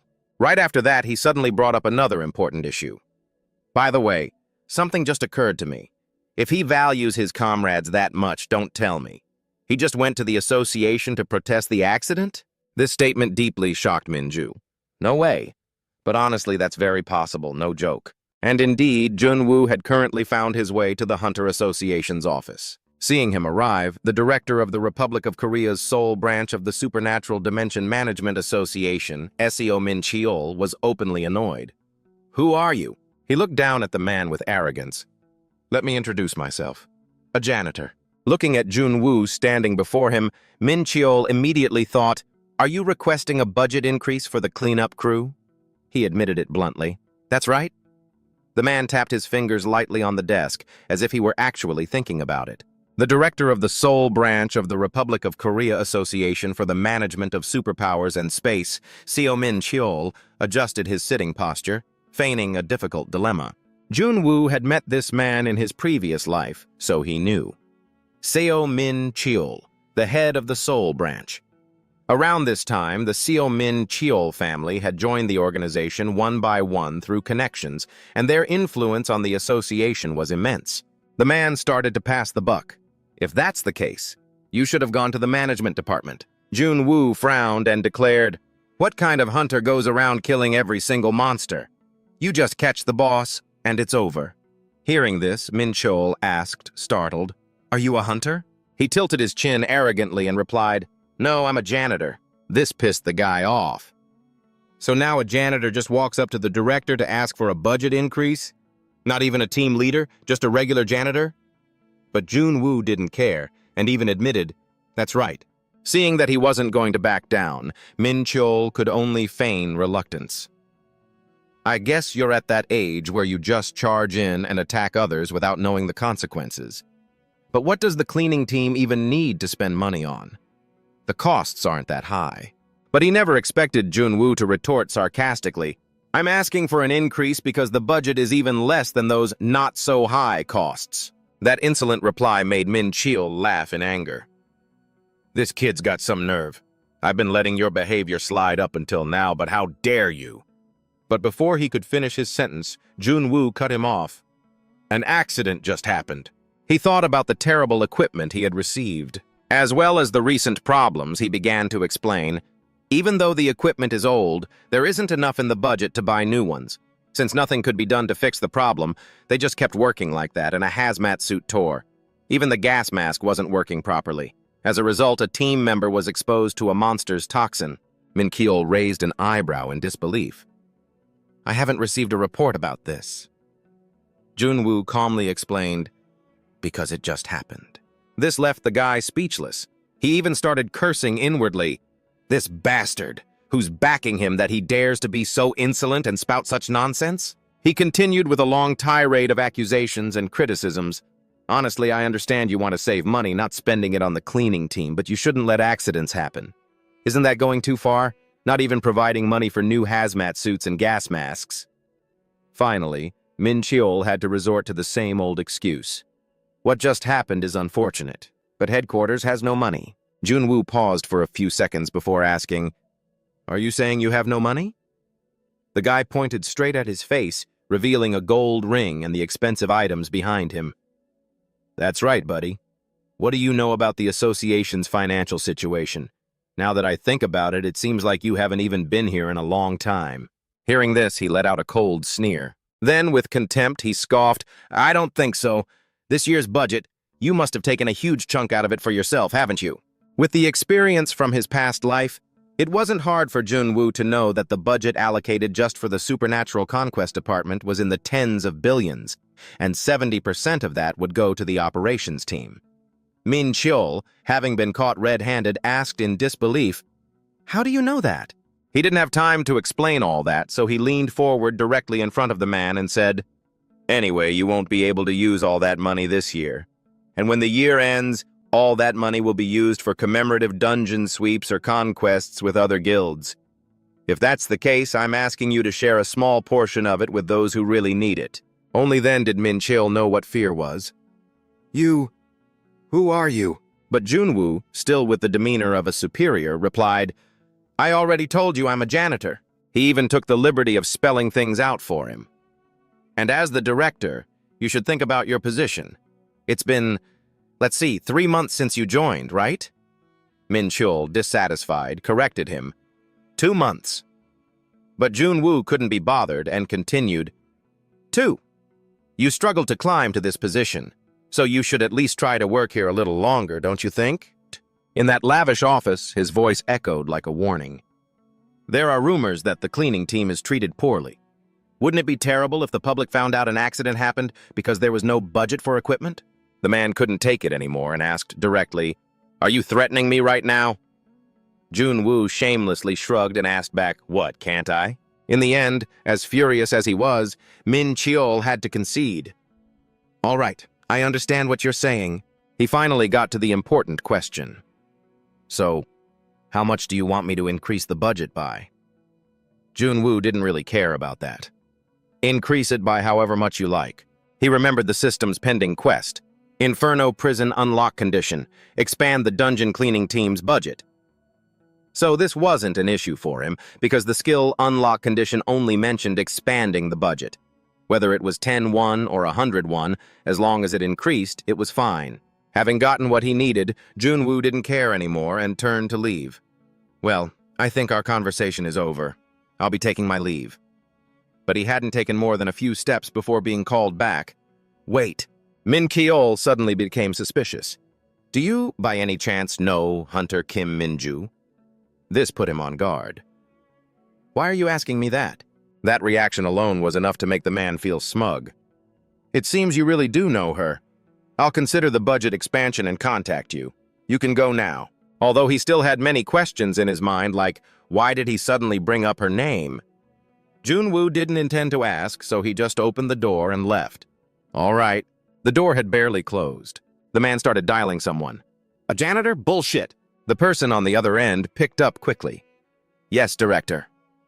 Min Cheol turned, looking out the window as he recounted with annoyance. Soo Young, just now a janitor came here. It seems he's the bastard you mentioned before, the one that brat Kim Min-ju said she was learning swordsmanship from. This made Soo Young on the other end of the line fly into a rage. What? This is insane! How dare some lowly janitor go see the director? But Min Cheol was convinced, no, that bastard is not a janitor. Hearing this, he asked curiously, then what is he? Since the man himself didn't know, any conclusion was just a guess. I don't know, but he's definitely not just a janitor.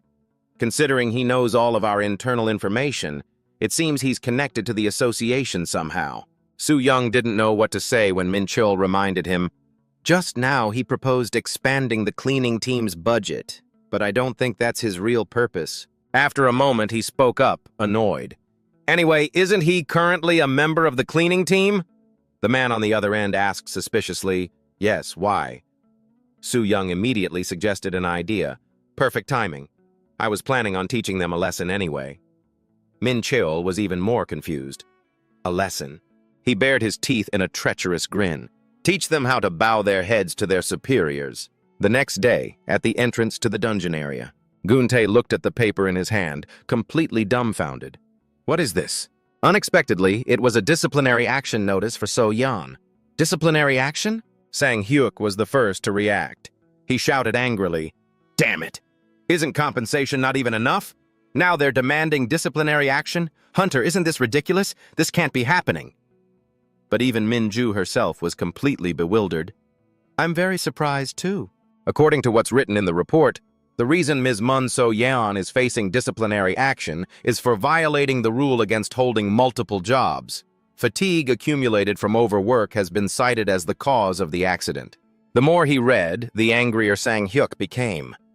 I mean, they treat us like we're worthless, and now this... Guntae mumbled as he read a part of the paper. All accusations of a workplace accident and requests for compensation are being dismissed. The notice was long, but the most glaring part was at the end. The accident occurred due to personal negligence, and there is no evidence that the equipment used, the gas mask and hazmat suit, was old. It was so outrageous that after hearing it, Junwoo couldn't help but curse. Seriously? He cursed inwardly. Seo Min Chol, so this is how you play. How, perhaps seeing Junwoo's dark expression, So Yan tried to comfort him. Junwoo, don't worry too much, I'm really okay. Which confused him. What? She began to explain nervously. Even if it's disciplinary action, it's just a warning. Honestly, I wasn't even expecting anything. They always treat the cleaning team like this. Meanwhile, what he was actually concerned about was something else entirely. What is she talking about? The real problem is my locked skill. Even Sang Hyuk isn't being so harsh with Junwoo anymore. Still, I'm definitely seeing you in a different light now. It's just... I can't make heads or tails of what you're saying. What are you talking about? He thought Junwoo was still trying to hide things, so he bluntly voiced his misunderstanding. I heard you took the fall for us and went to see the director. I knew you were crazy, but you're a real psycho. Even Guntae had to agree. That's right, Junwoo. It's a bit of a shame, but your feelings definitely got across. All while Minju worriedly called out twice. Master, their unusual enthusiasm actually made him wary. Did these guys eat something weird? How could you all misunderstand it like that? After talking for a bit, Guntae started leading the group into the dungeon. All right, let's keep Junwoo's kindness in mind and work hard today. So-yeon, don't overdo it. After a full day of rest, So-yeon had recovered the strength she'd lost over the past while. I'm much better now, sir. As they walked, Sang-hyuk suggested with a bored tone, we should just quit this job soon. All of this made Junwoo more pensive than ever. No matter how I think about it, this is just weird. I didn't even ask for much money, nor did I demand compensation. But he's nitpicking just because someone else does a lot of work? Is there any reason for those higher-ups to be acting this ridiculously? But while he was lost in thought, he was surprised to hear Min-ju suddenly exclaim from beside him, "No way. Don't tell me it's because of me." That left Junwoo confused. What are you talking about? Why would it be you? Only then did she honestly explain. Actually, the last time I requested a day off, I talked to the team leader about the cleanup crew. Even now, Min-ju still vividly remembered Soo-young's arrogant demeanor. He's a real piece of work, so he probably didn't take it well. Maybe that's why he's teaching them a lesson. After hearing that, Junwoo quickly asked, "What's your team leader's name?" Min-ju didn't hesitate to spill everything. "He's the leader of Control Team 1, Lee Soo-young. Do you know him?" The image of Soo-young's despicable face immediately flashed in his mind. Lee Soo-young, the poster boy for Seo Min-chul's network of cronies. He became the leader of Control Team 1 through his connections, and even though he has no talent of his own, he's still on a constant power trip. Thinking about this, Junwoo let out a small, derisive smirk. No wonder. Right after that, he suddenly went up to Guntae. "Team leader." He turned his head doubtfully and asked, "What is it?" Then, Junwoo made a surprise announcement. "I'll be using my day off today." Hearing this, everyone cried out, "So suddenly?" Scene changed to Seoul, Samseong Station, Seocho-gu. Like any other day, a couple was strolling leisurely together. "Honey, what should we eat for dinner?" The girl just had to say cheerfully and playfully, "Anything's fine." The young man laughed out loud. "You always say that, don't you?" The very next second, a spatial gate suddenly appeared in front of them. A purple light flashed in an instant, carrying a deadly danger with it. As soon as they realized what it was, everyone around them turned and fled. "It's a dungeon! Report it to the association, now!" But to Junwoo, who was walking against the crowd, this was like a reunion with an old friend. "It's been a while. Should I show off my skills a little? Model." The moment he entered the dungeon, he was greeted by the horrifying shriek of a goblin. A second later, Junwoo was surrounded by 4 other goblins. Despite the ferocious assault, he remained calm and activated a skill. Junwoo's eyes turned a brilliant blue, because at that very moment, the skill user's movement speed would increase dramatically during combat. Thanks to using enhanced processing, Hyperboost, he was able to easily annihilate all the surrounding goblins with a pickaxe. In the blink of an eye, Junwoo had cleared out all the goblins blocking the entrance. And more than anyone, he knew full well that what he was doing was illegal. Dungeon blocking. The act of secretly conquering a dungeon without the association's permission while the assigned hunters are away is an illegal form of conquest that freelance hunters often resort to for money. But Junwoo couldn't care less about that. The only thing on his mind was the current state of his abilities. It seems I won't be able to control my power for the time being. As for why this act is illegal, it's because it's an emergency conquest with no prior information, leading to a high mortality rate that few dare to risk. But I don't care about that. Carrying a pickaxe, Junwoo walked towards the next gate, muttering a challenge to himself. The operation team takes 15 minutes to get here. Let's see if I can finish in 10 minutes. For a seasoned former hunter like him, this was a trivial matter. For someone who was once ranked #1 in the world, this is a simple dungeon that can be cleared in under 10 minutes. But it also depends on what skills I have. Deeper inside, Junwoo came across a giant, fully equipped monster. I don't have any defensive skills right now. One hit and I'm done for. But the reason I can conquer dungeons so quickly is because... The boss quickly caught Junwoo's scent and lunged down to attack, but he remained unfazed. This is the 4th boss already. All of Junwoo's confidence stemmed from one fact. I've already cleared these dungeons before. Immediately after, he suddenly teleported, dodging the monster's attack. He then took advantage of its slow reaction and quickly sped up, running along the boss's arm. Before the boss could use its other arm to swat Junwoo like a mosquito, he quickly grabbed the shovel from his back and threw it forcefully towards the boss's arm. The sharp shovel, enhanced by a skill, easily pierced its wrist. Junwoo lowered his head, took a deep breath, and activated an acquired skill. When a weak point is attacked, damage increases by 3,000%. Then he brought the pickaxe in his hand down in a heavy blow to the boss's face. A second later, its face and body exploded, causing a terrifying tremor. After everything was done, Junwoo unexpectedly started counting on his fingers. The Metal Dungeon, the Mini Succubus Dungeon, the Ghost Dungeon, the Ant Dungeon. A total of 4 dungeons conquered in one day. Junwoo squatted on the back of the final boss's hand, lost in thought. Normally, an operation team hunter conquers an average of 3 to 4 dungeons per week. That's not a bad record. Then again, low-level dungeons don't pay much. Recalling the last time he exited a dungeon, he had to be very careful not to run into the other hunter team.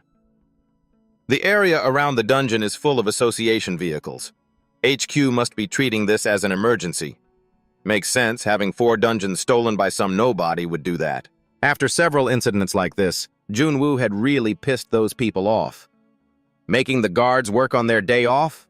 That damn freelancer, just you wait till I get my hands on you. And naturally, he wasn't afraid of them. If I get caught, at worst I'll be fired.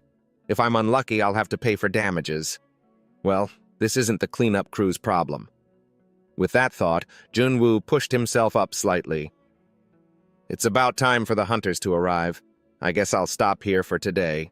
He put his disguise cap back on and muttered to himself, I still have to see the dumb looks on those hunters' faces. After a 2-day leave, I also had to put on that same stupid expression, a look of being utterly and completely shocked. Because the person who came to visit the cleanup team today was none other than Soo Young. Seeing him arrive, Geun-tae hurried over to ask, Operation Team Leader, what brings you here? He jutted out his chin and replied curtly, I'm here for a field visit. Junwoo became more guarded than ever. Lee Soo-young, why is that guy here? Have I been found out? Soo-young then put on a fake righteous smile, saying, we should interact with other teams from time to build camaraderie, right?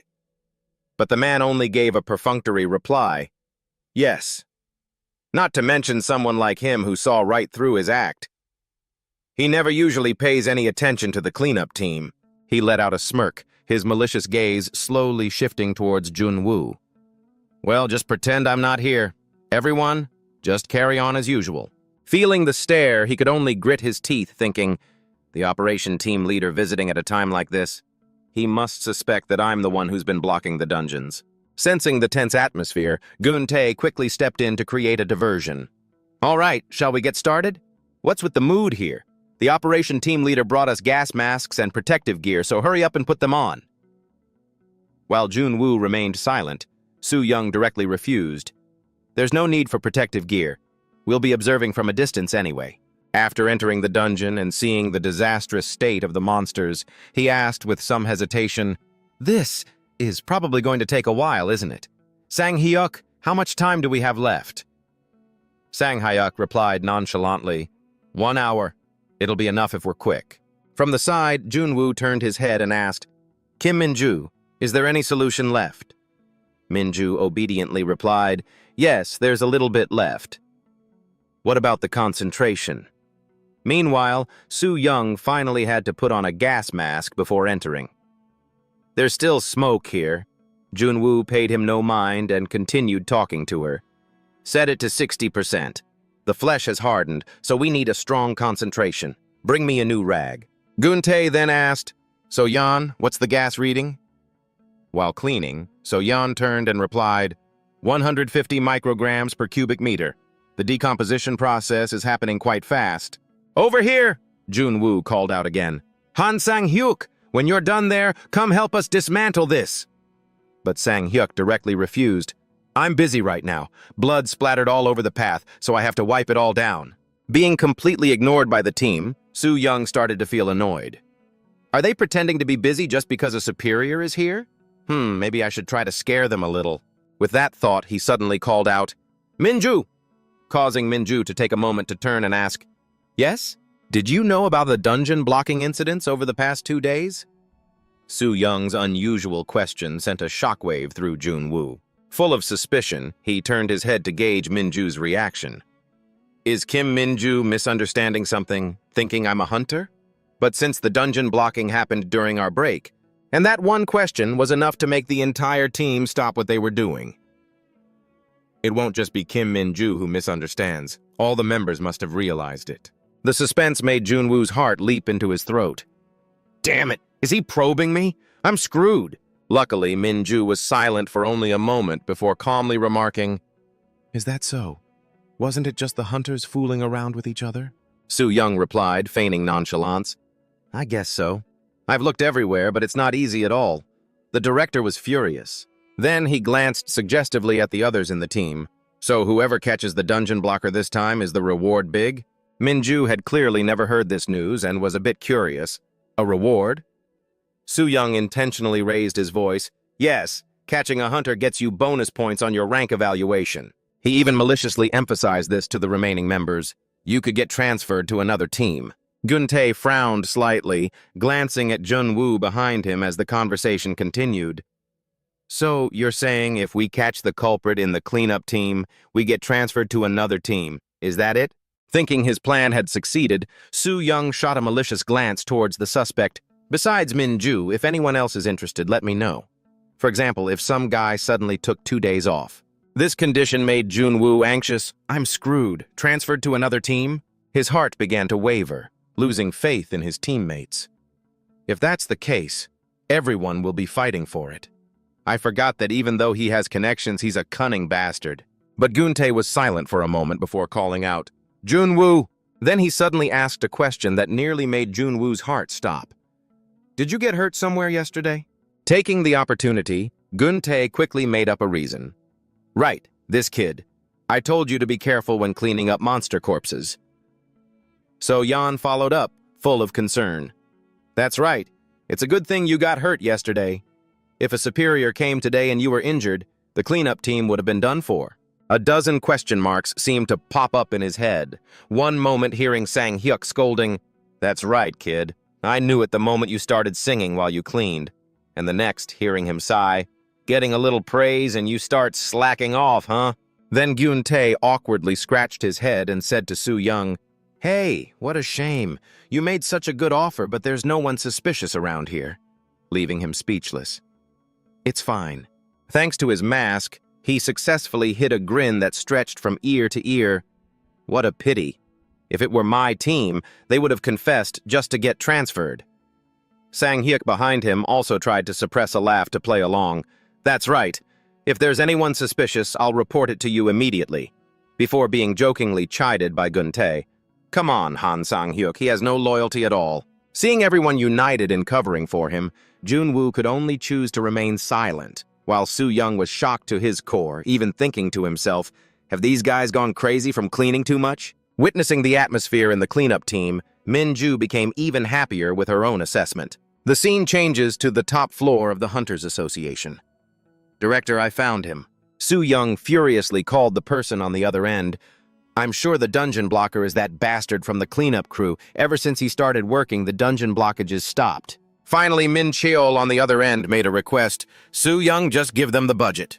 This made him extremely dissatisfied, even yelling in defiance. What do you mean, Director? I'm certain. That guy must be punished. Are you just going to turn a blind eye? Knowing it was impossible to persuade him, the man could only offer a warning. Su Young, on this matter, you've picked a fight with the wrong people. The cleanup team.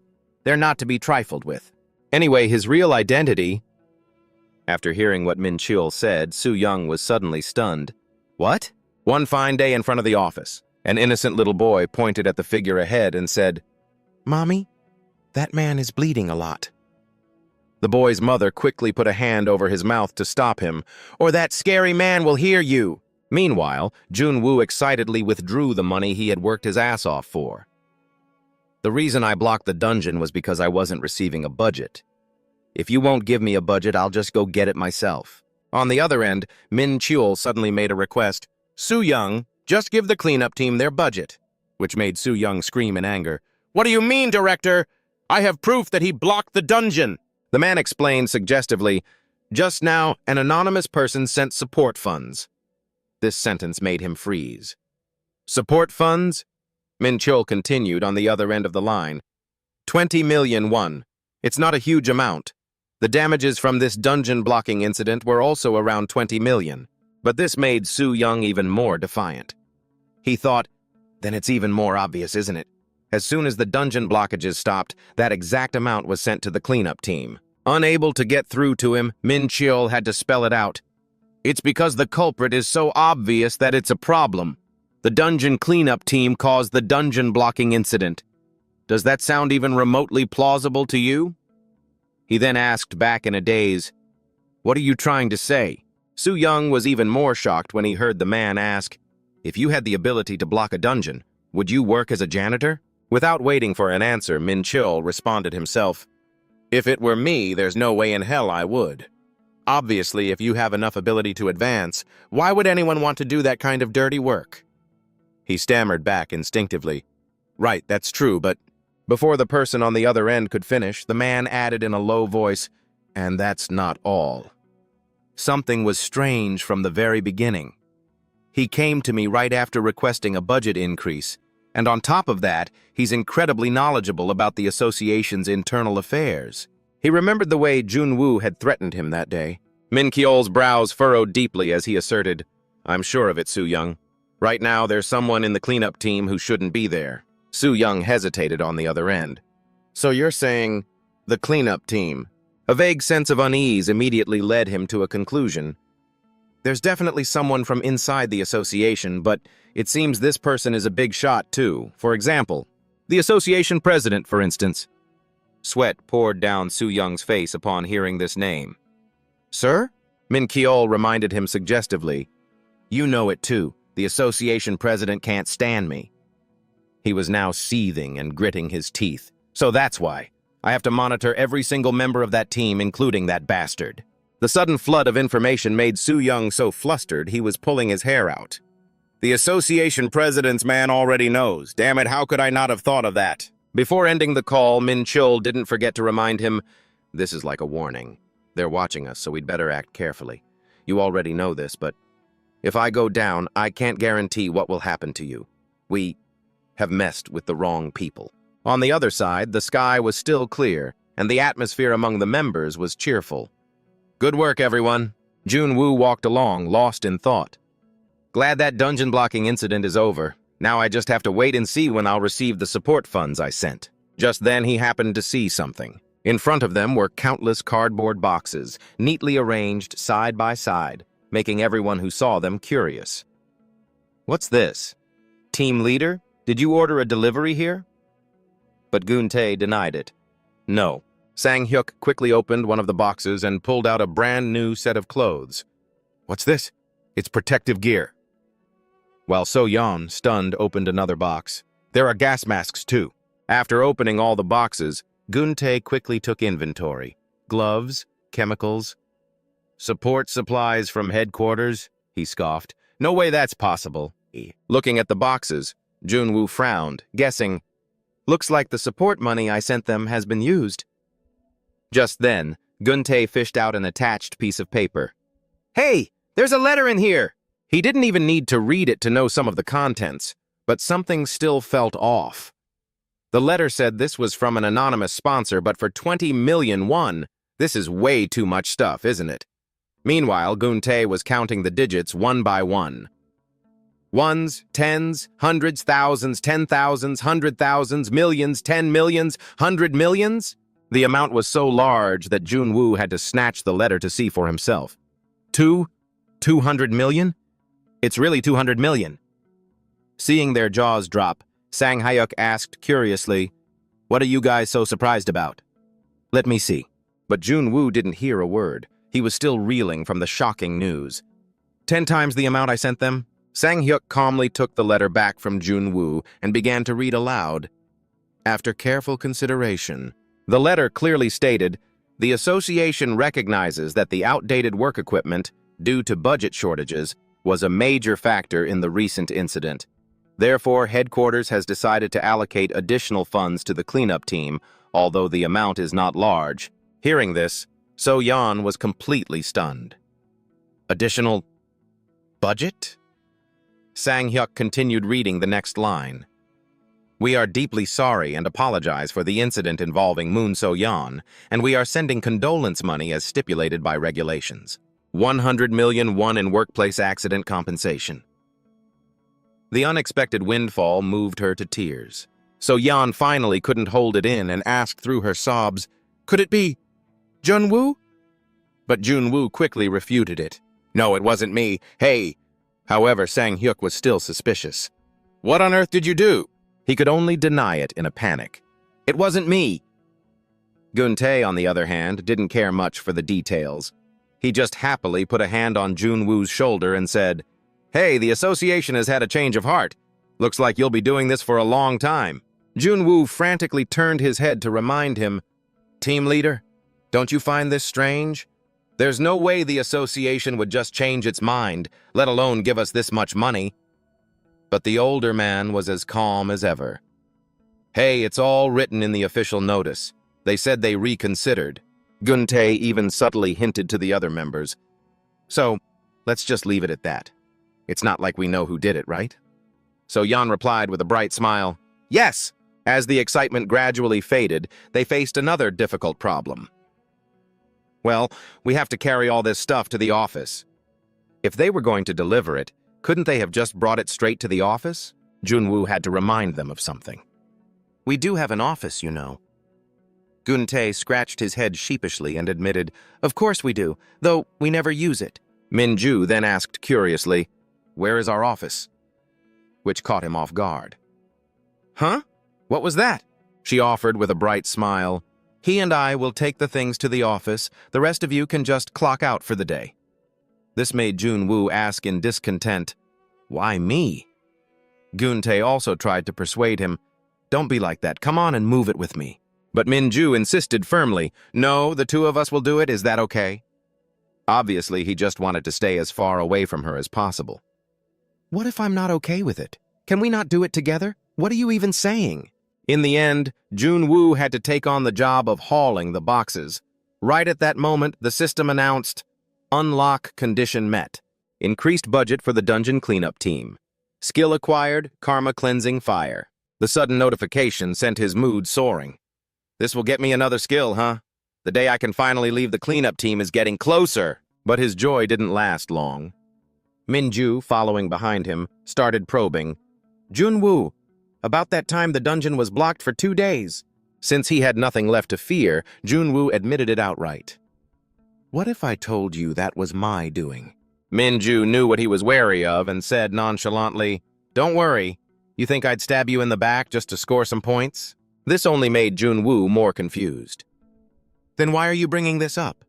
She just wanted to know, "The compensation and support money for the team, was that the money you provided after causing the dungeon blockage?"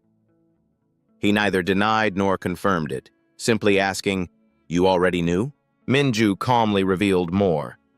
"Everyone else on the cleanup team knows too. They're just keeping quiet because they're afraid of startling you."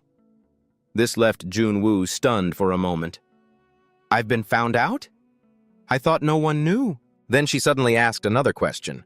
"Do you know the saying about an awl in a sack?" Then she hinted meaningfully, "Your talent is something that can't be hidden, even if you wanted to.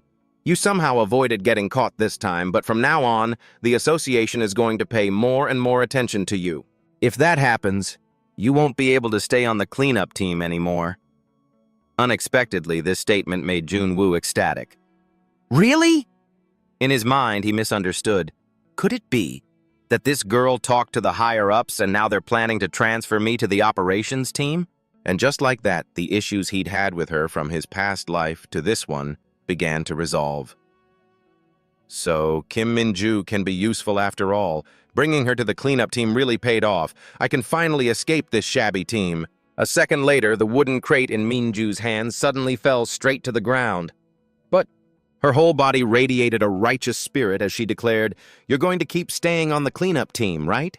This made Junwoo freeze up completely. Min-ju even worked herself up into such an emotional state that she declared through tears, "I'll help you. Stay on the cleanup team for the rest of your life." This incident made her even more determined to try harder. Of course.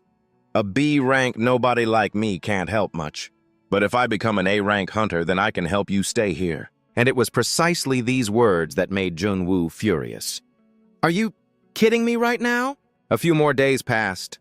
Although the dungeon blockage incident had ended well, another event would soon occur. Right now, he was staring at something, wondering, what the hell is this? Even Sang Hyuk was stunned. The dungeon walls were covered in bright red writing, things like, "Don't even think of leaving here. Mad now? It stinks. Trash. Janitors. Be a janitor for life." He cursed in outrage. They're insane, am I right? Even Gyuntae himself didn't know what to say.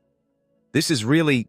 Whenever they entered the dungeon to clean, it was always like a garbage dump, with monster blood and flesh splattered everywhere. Looking at the mess before them, Gyuntae could only remark, "They really went all out with this, didn't they?" Junwoo grew even more furious as he understood what the hunters were doing. They're intentionally leaving monster corpses scattered everywhere. The absurd scene before them made So Yeon frightened. To do this, it's truly going too far. Meanwhile, Sang Hyuk became more enraged than ever. "Hey, Kim Junwoo, let's go and confront them. This is completely out of line." Junwoo just replied calmly, "Even if we confront them, they'll just deny it. Let it go." Hearing this, Sang Hyuk was even less convinced. "How can you just let it go? Aren't you angry?" But Junwoo paid it no mind, figuring, if we don't react, they'll get bored and stop. Meanwhile, Sang Hyuk was still seething behind him. "This is driving me nuts." In his heart, Junwoo had already guessed whose handiwork this was. It's definitely those guys from the operations team. In the end, he still had to start cleaning with everyone else, despite his own annoyance. "I want to go chew them out right now just as much as you do," he thought. "But to get more skills, I have to avoid a confrontation with the operations team. Besides, it's just a prank. It'll stop in a few days, or so I thought." But 4 days later, they were still at it. As this continued, a dead silence fell over the team. The tears of frustration finally started to fall. Of course they did. So Yeon choked back a sob and wondered, why do they have to be so awful? Sang Hyuk couldn't stand it anymore and continued to press the issue. "Team leader, this is unacceptable. I'm going to the operations team to settle this." Only then did Gyuntae reveal, "I've already gone a few times. I wanted to speak with their captain. But they said he was away on business. They just kept denying it. Those hunters didn't even give me the time of day and just walked off arrogantly saying, 'Do you have any proof we did this? Clearing dungeons keeps us busy enough. You think hunters have that much free time?' Right. What would a janitor know anyway?" Out of options, Sang Hyuk could only think of making a call. Then Hunter Minju could... But before he could act, a cold voice cut him off. "That's enough!" The voice angered him. "What? Are you just going to let it slide again?" In reality, Junwoo had also reached his limit. He gritted his teeth and said, "Don't call anyone, I'll go myself." As he spoke, Junwoo turned to leave, radiating a murderous aura. "Don't clean this place." Seeing this, Sang Hyuk got a little scared. "That psycho is at it again?" So Yeon called out worriedly, "Junwoo, where are you going?" Even Gyuntae quickly reminded him, "We're still on the clock, Junwoo." But his mind was now consumed by uncontrollable rage. "You're hunters, and you pull this childish crap for 3 days? You've got some nerve, but the best part is..." The reason Junwoo became like this was because the system had activated a passive skill harvest. Righteousness, sickness, passive activated, pushing his mood to negative infinity. "You've really pushed me over the edge." In an instant, he arrived in front of the association headquarters. "You damn hunters. I was already dead tired without you pulling this crap, and now you make me work 15 hours a day?" The automatic doors slid open, welcoming the uninvited guest. Indignation continuously consumed Junwoo's will. "Thanks to you bastards, I missed the last bus of the day, you dogs." "Come in." He entered, despite the place being full of enemies. "This is the Seoul headquarters. How may I help?" Without waiting for the receptionist to finish, he swung his arm and knocked down the 2 hunters blocking his way. "Get lost!" The hunters who saw this started shouting, "This bastard! How dare you yell at a hunter! Get back here!" But in Junwoo's mind, there was only one thought. Today is the day you all die. As his anger erupted, Junwoo slowly recalled something. It must be because of what happened 4 days ago. Back then, 2 hunters had just stepped out of a dungeon and were making derogatory remarks. It stinks. The moment I stepped in, I felt like throwing up from the smell. He glanced at So-yeon with utter contempt and said, "Afraid people won't know you're from the cleaning team?" while deliberately bumping hard into Sang-hyuk. So damn annoying. Seeing the looks of disbelief on the 2 cleaners' faces, the hunters were emboldened and pressed on, taking turns. "Hey, you glaring at me? So what if I am? Then why the hell did you go over our heads and mess with our team's budget, huh?" Such direct insults and contempt left So-yeon and Sang-hyuk completely shocked. As janitors, you should know your place and just shut your mouths. If it were me, I'd rather get a part-time job. Finally, he couldn't hold it in any longer and was about to curse back, "Hey, you son of a—" when they were interrupted by Minju's question. "You two, what team are you from?" He turned to her with the same arrogant attitude. "Huh?" The 2 of them shifted their attack to Minju. "You're tiny as a twig and you dare talk to us like that? Get lost while I'm still being nice." Finally, she lost all patience. Her face darkened as she repeated, "I'm asking you, what team are you from?" While he was still unwilling to back down, "What team? You think you'd even know if I told you?" His friend beside him quickly tried to stop him. "Hey, wait a sec, hey." Not realizing his friend was warning him, he got even more fired up. "What? What is it?" His friend quickly said, "You idiot, this is Senior Kim." The 2, who had just been so arrogant, now hurriedly bowed their heads. "Greetings, Senior." Minju frowned and asked, "You're from this team?" The 2 of them bowed one after another, saying, "We're sorry, Senior. We didn't know it was you. We're truly sorry." This time she replied in a cold, sarcastic tone, "Sorry? What's there to be sorry about? I didn't know you guys were on my team either." A second later, Minju's eyes filled with a potent, killing intent. "Before you apologize for not recognizing me, apologize for looking down on other people." After scolding them, she hurried over to check on her friends. "So-yeon, Sang-hyuk, are you 2 okay?" They both replied in unison, "Yes." As she spoke, Minju glanced at the 2 walking away. "There are some really unpleasant new guys lately. They act all high and mighty now that they're hunters, but they haven't even reached E-rank yet. Anyway, I'm really sorry about that." So-yeon quickly reassured her, "It's no big deal, we're fine." But it was precisely because of this perceived favoritism that those 2 hunters started holding a grudge against the cleaning team. Gun-tae and Junwoo slowly appeared last. Gun-tae, still full of enthusiasm, greeted everyone. "Good morning, everyone. Oh, we even have a hunter visiting today? Well then, shall we get right to work?" Minju politely corrected him. "No, we came to say our goodbyes today. I have learned so much during my time here." As she spoke, she gave a 90-degree bow to express her gratitude, which made Gun-tae a bit flustered. "Not at all." He beamed, thinking, "We should be the ones thanking you. Thank you for helping us all this time." Meanwhile, Junwoo, standing beside them, felt more at ease about his little student. "Kim Minju has only been working for a week. She must be a fast learner, so she can handle things well on her own now." Although deep down, he also felt a little regret. Though it's only until today. Before leaving, a radiant Minju said, "I'm the one who should be thankful for getting to meet such good people." Finally, So-yeon couldn't hold back her tears and called out, "Minju!" Full of affection, she pleaded, "You have to come back and visit me, okay?" Junwoo, witnessing this, was a bit speechless. They've only known each other for a week. How did they get so close? All Minju could do was promise, "Of course." He just stood there, watching everything from a distance with a grim expression. Everyone was sad to see Kim Minju leave, but I was the exception, because I was the one who told her to leave. Recalling that moment, she was completely stunned when Junwoo demanded, "Hey, starting tomorrow, don't come here anymore." Hearing that, Kim Minju was dealt a considerable blow, but she soon realized my true intention. I told her not to come here to clean anymore, because I wanted her to listen to my request. From now on, I will arrange her schedule based on my own knowledge and experience. As long as she does well, she'll reach A rank within half a year. Right now, I can't build a career like I did in my previous life. The goal Junwoo had laid out in his mind was, I have to train her to become the best hunter and use her as a bargaining chip with the association. As he watched Minju enthusiastically taking notes, his heart was filled with unspoken malice. You said that in your past life you were just a tool to be used and thrown away, right? Sorry, but in this life, you're still just a tool. Just then she suddenly called out, Master? It left Junwoo stunned. What? Minju happily expressed, Thank you so much, Master. Then, she didn't forget to add a message. I doubt anything like that will happen, but if you ever need help, please contact me anytime. He could only stammer, okay, while his mind was in a total mess. Is she always like this?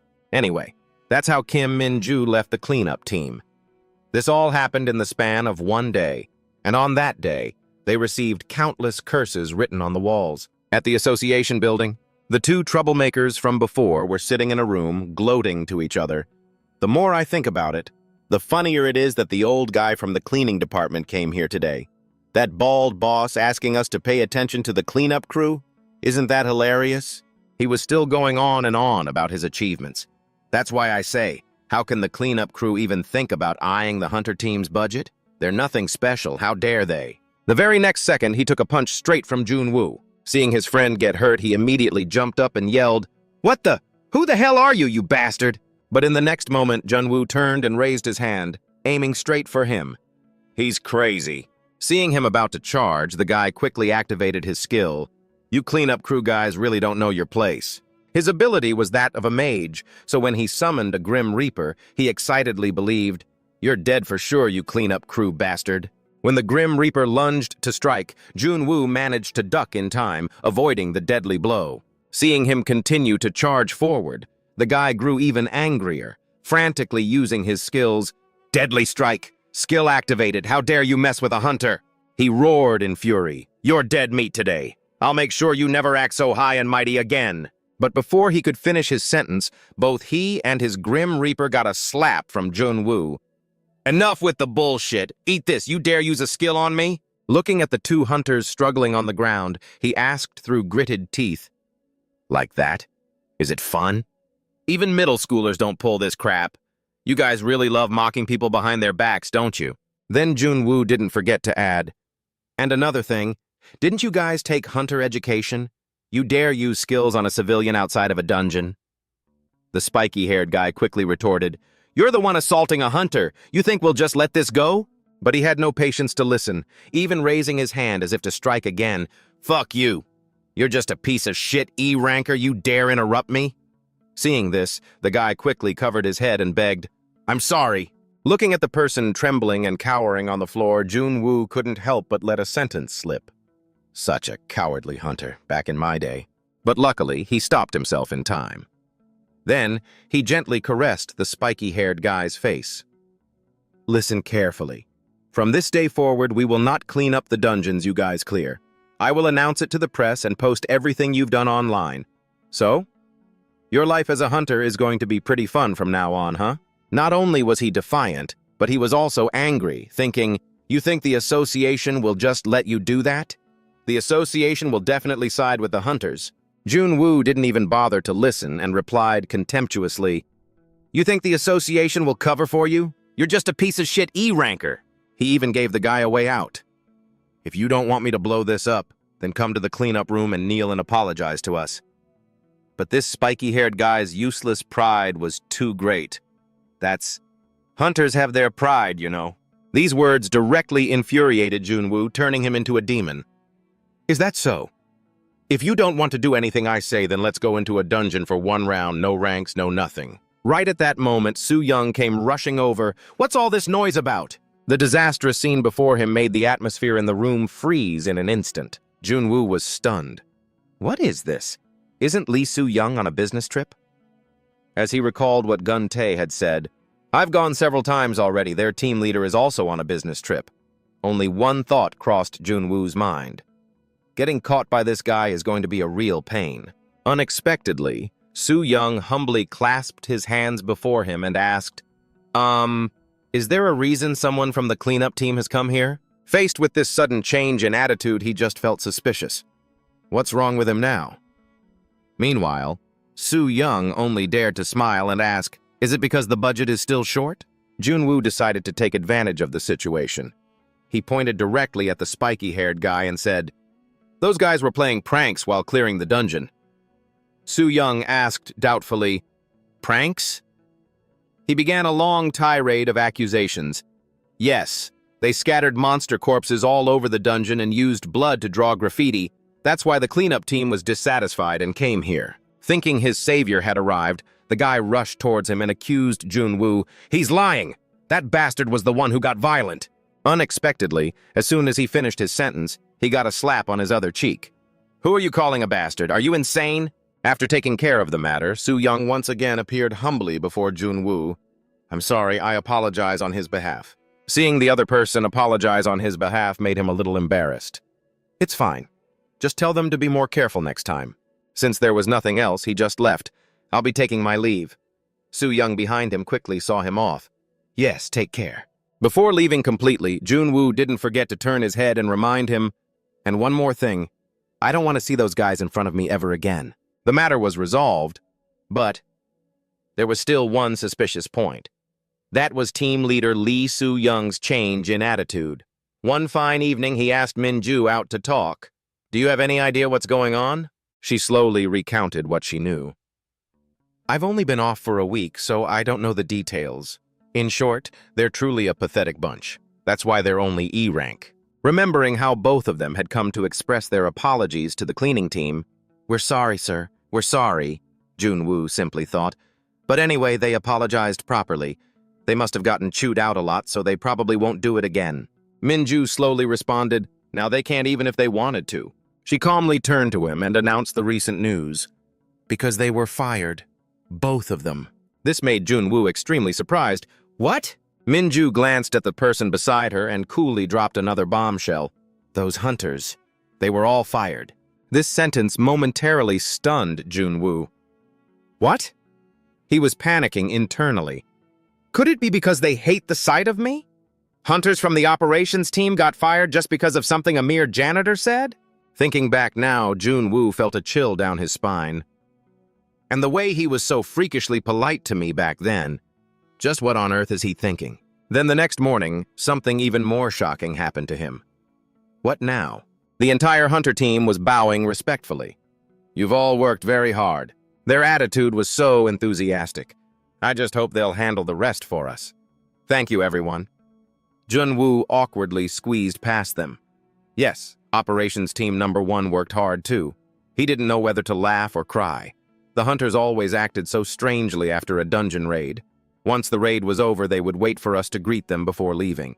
Looking at the scene over there, the cleaning team was at a loss. It wasn't like they cleaned up before leaving, was it? I guess so. Seeing that someone else had done his work for him, Junwoo felt a little relieved.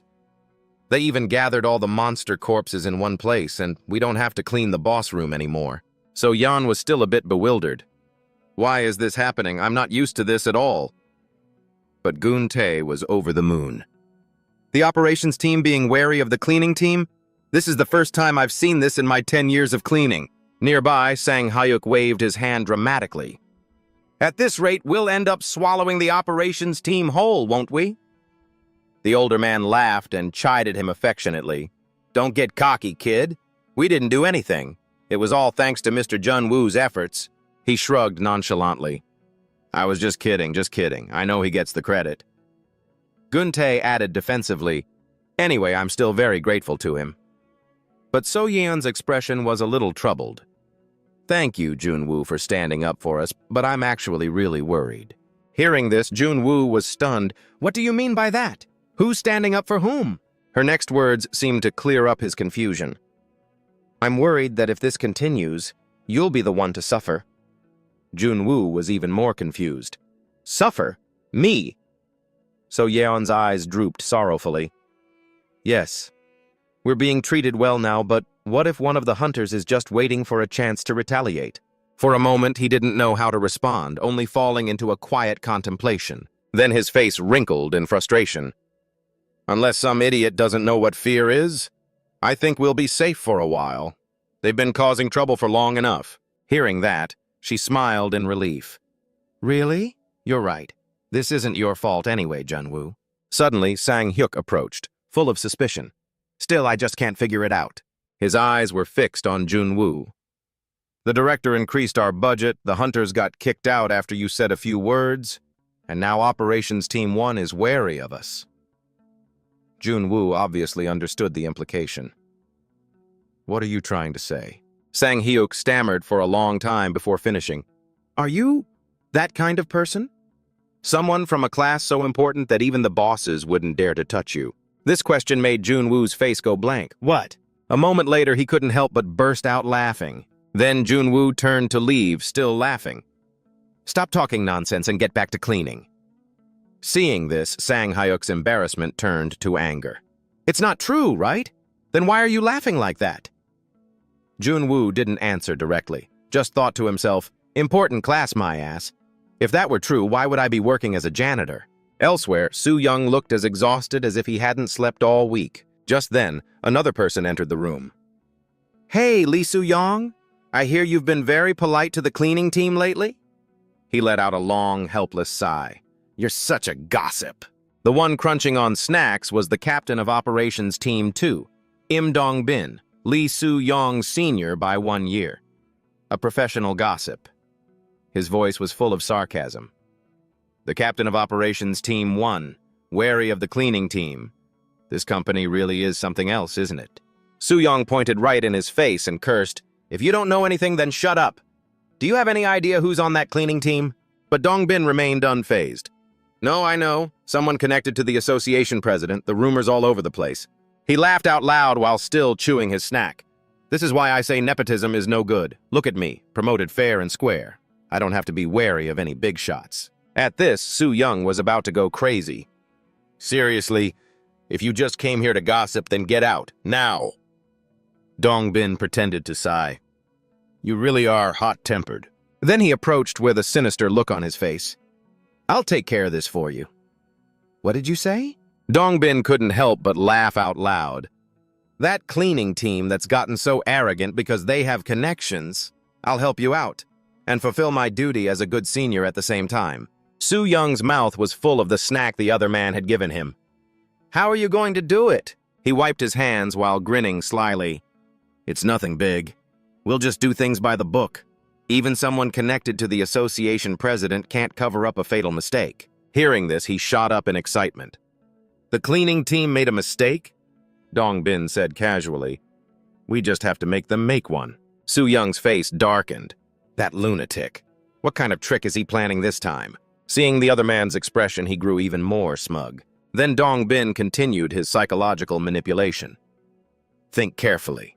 Are you going to live your whole life being wary of the cleaning team?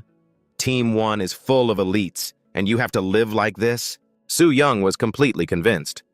All right, what are your conditions? Dong-bin looked pleased. Soo-young really gets things done quickly.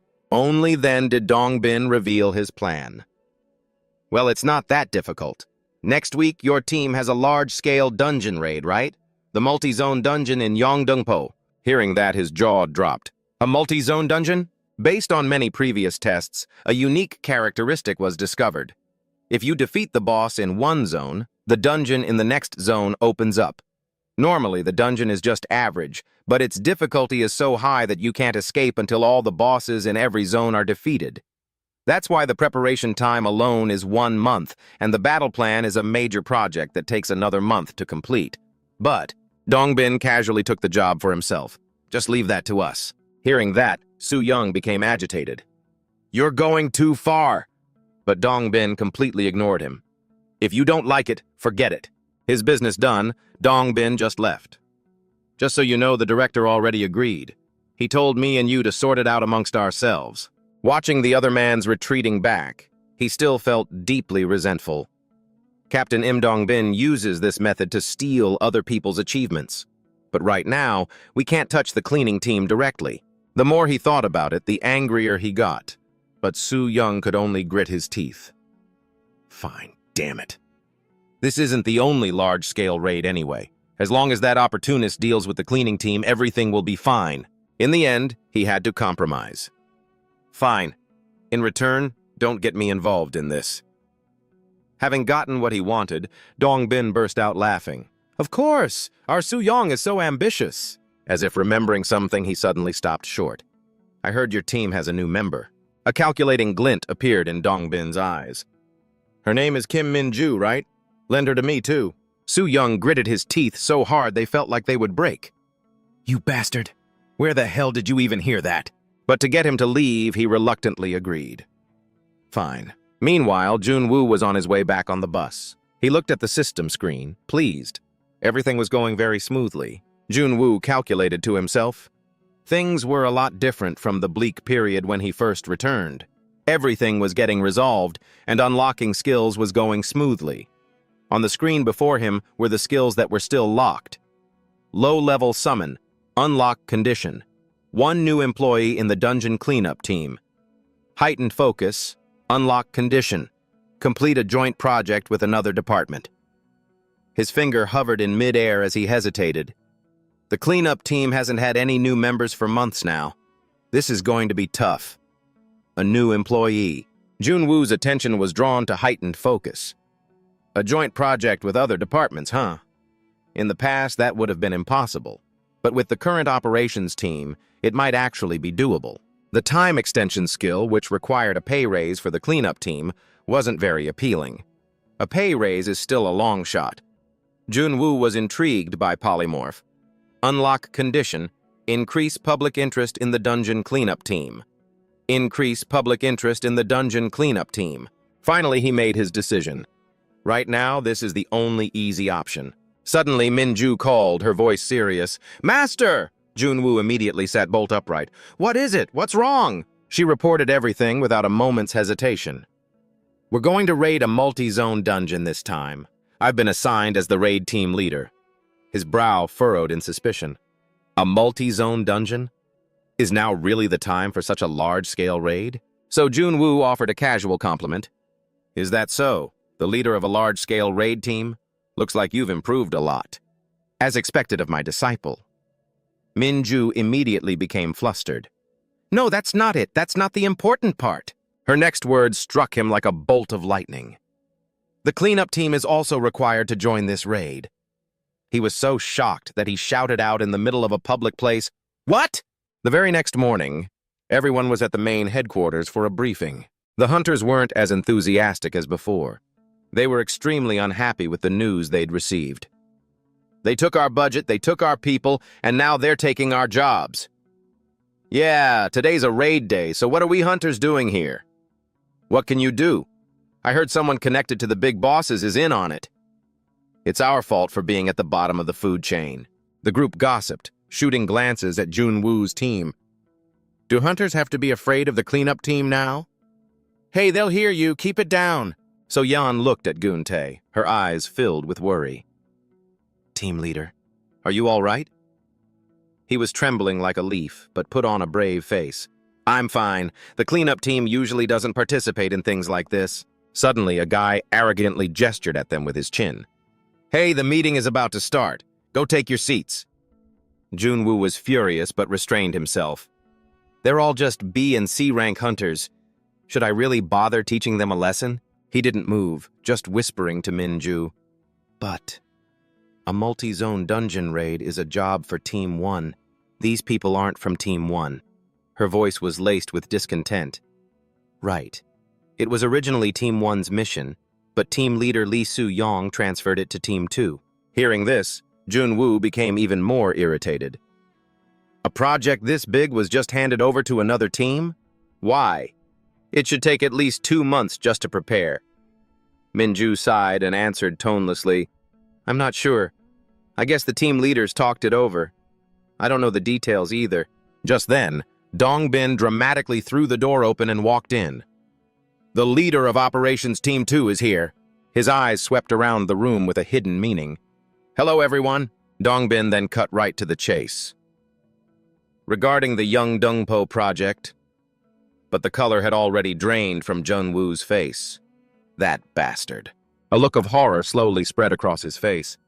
Im Dongbin. The look of horror on Jun-woo's face slowly twisted into rage. When I first started, he stole credit for my work time and time again. He's notorious for poaching other people's projects. His nails dug into his trousers. He's the leader of Operations Team 2 now? Noticing him trembling with rage, Minju asked in bewilderment, "Master, what's wrong?" So Yan also fretted anxiously. "Junwoo." Junwoo growled through clenched teeth. "Kim Minju. Nothing good comes from getting involved with that guy. Make sure you keep your distance." She was too taken aback to process it. Huh? Up on the podium, Dongbin continued his presentation. The estimated duration for this project is 24 hours. As you all know, in a multi-zone dungeon, we cannot get out until all the dungeons in the area have been cleared. Then he posed a rhetorical question. If there's anyone who doesn't want to participate, you should say so today. Though I doubt anyone will be opting out. With that, Dongbin got to the reason he was there.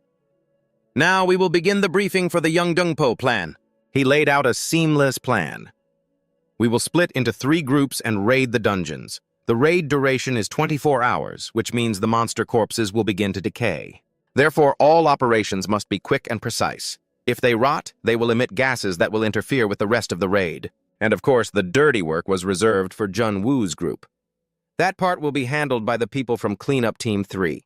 Dongbin shot a meaningful glance in their direction. This is a large-scale project, so of course there will be generous rewards for everyone. Meanwhile, one of the hunters muttered with a grim look. The cleanup crew. Can they really handle it? Backed into a corner, Guntae had no choice but to agree.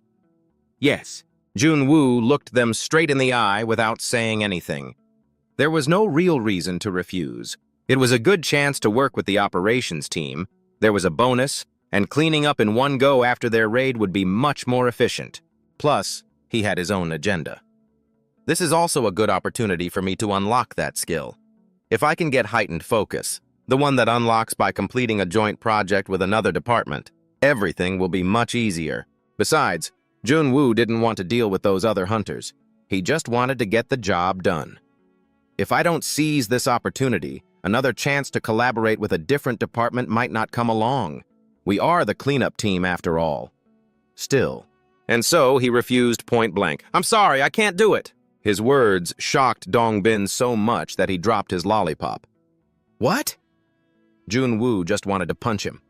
Helping that bastard get another achievement? I'd rather die. The rest of the team filed out of the meeting room. It was only then that So-yeon dared to whisper, "Why did Junwoo turn it down? We don't get chances like this very often." Sang-hyuk struck a careless pose. She's right. And there was a bonus, too. We should have snapped it up. What, were you scared? Minju remained calm as usual. Team leader, what are your thoughts? Sensing the tension, Guntae stepped in to defend him. Come on, that kid Junwoo was just looking out for us. She agreed and laid it all out. I think so too. They made it sound simple in the briefing, but the reality is that it'll be incredibly dangerous. It's a continuous operation for 24 hours, and there will be a lot of monsters. I didn't want to take part in it either, actually. An image of Junwoo appeared in his mind like a righteous hero. I can't take my team somewhere that dangerous. I won't do it. Guntae's eyes glistened with emotion. Junwoo understood exactly how dangerous this raid would be. He was worried we would agree without knowing the risks, which is why he turned it down so firmly. So-yeon wiped away a tear. Of course. That's our Junwoo.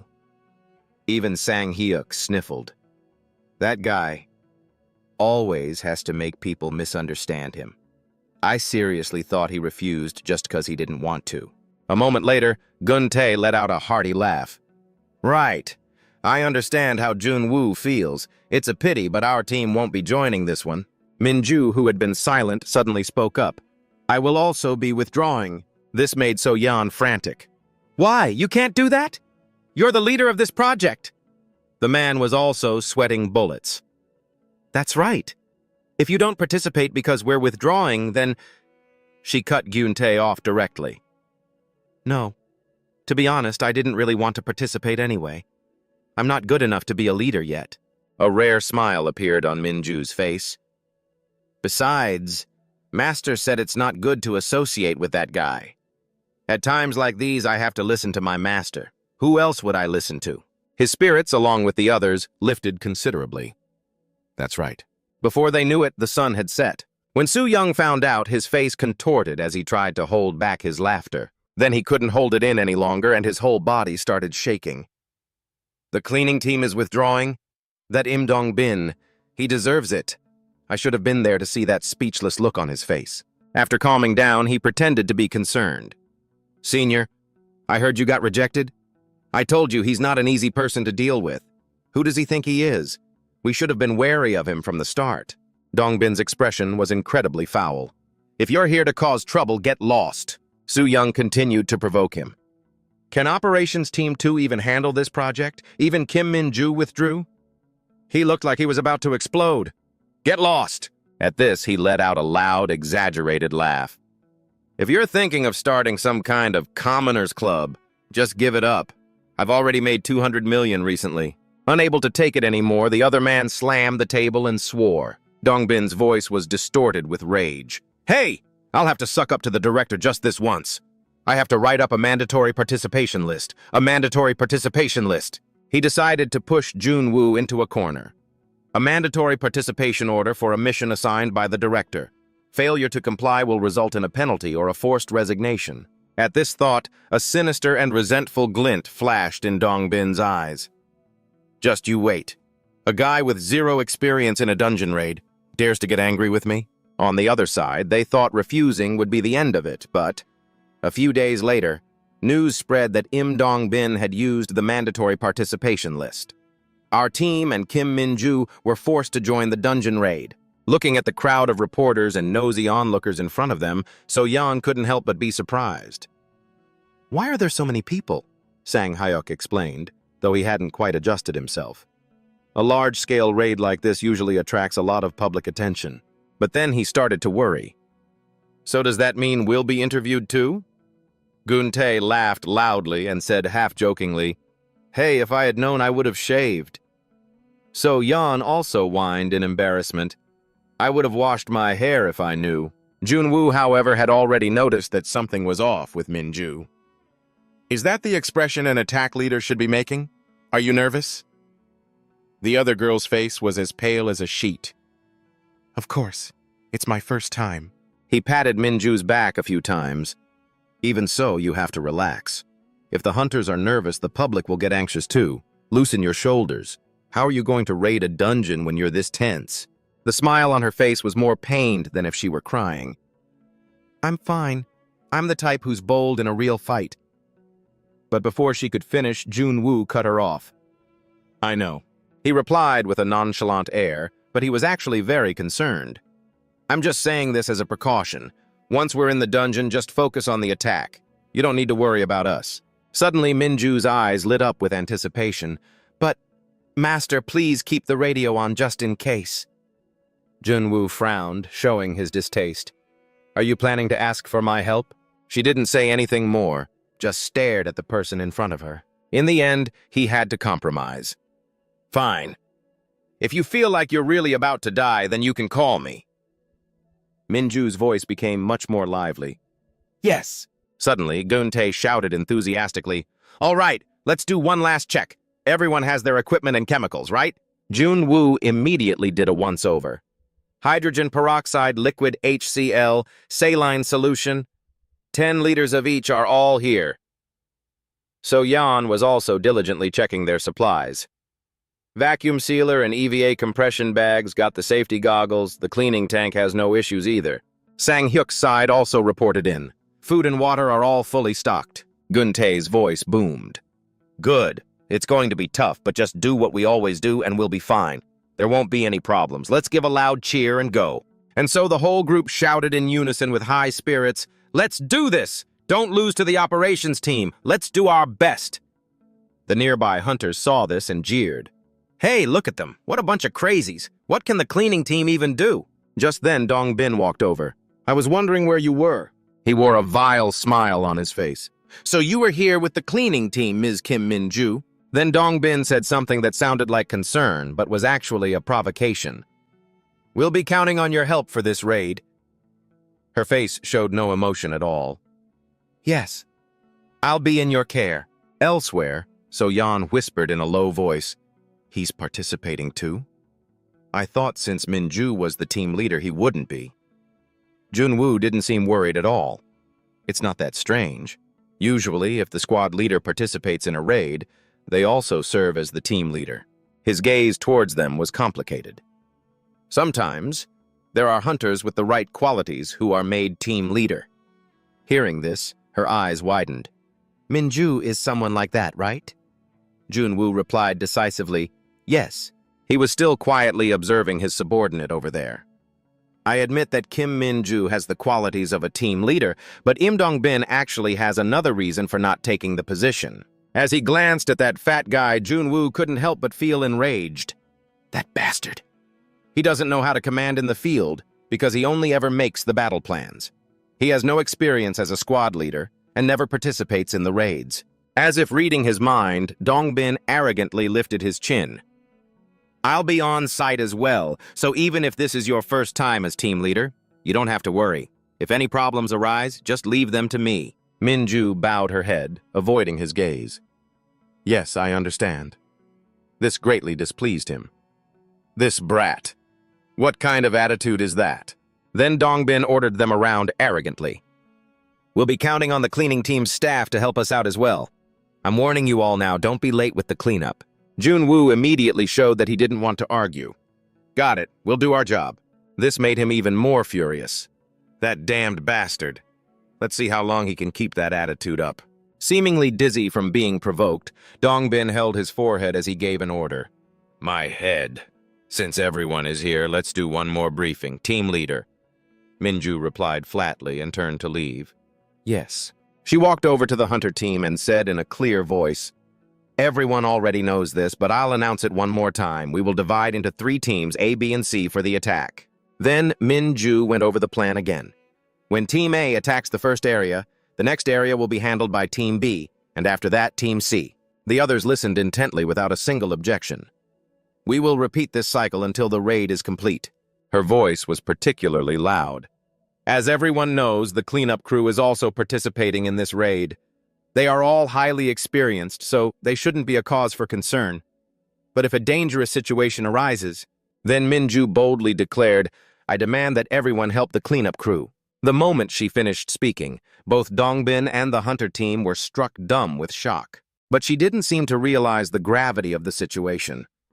What kind of reaction is this? Even Junwoo was stunned. What did she just say? Trying to save face, Dong-bin forced a laugh. Our team leader must be overly worried. You're asking the operations team for help, right? But Minju paid him no mind, immediately leading the way forward. In any case, everyone, do a final check of the mission details. Once you're ready, we will begin the mission. On the other side, the blue light from the dungeon gate pulsed with an increasingly sinister glow. But Junwoo's cleanup crew still moved forward with determination.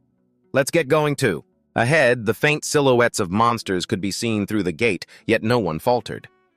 Let's go clean up a dungeon,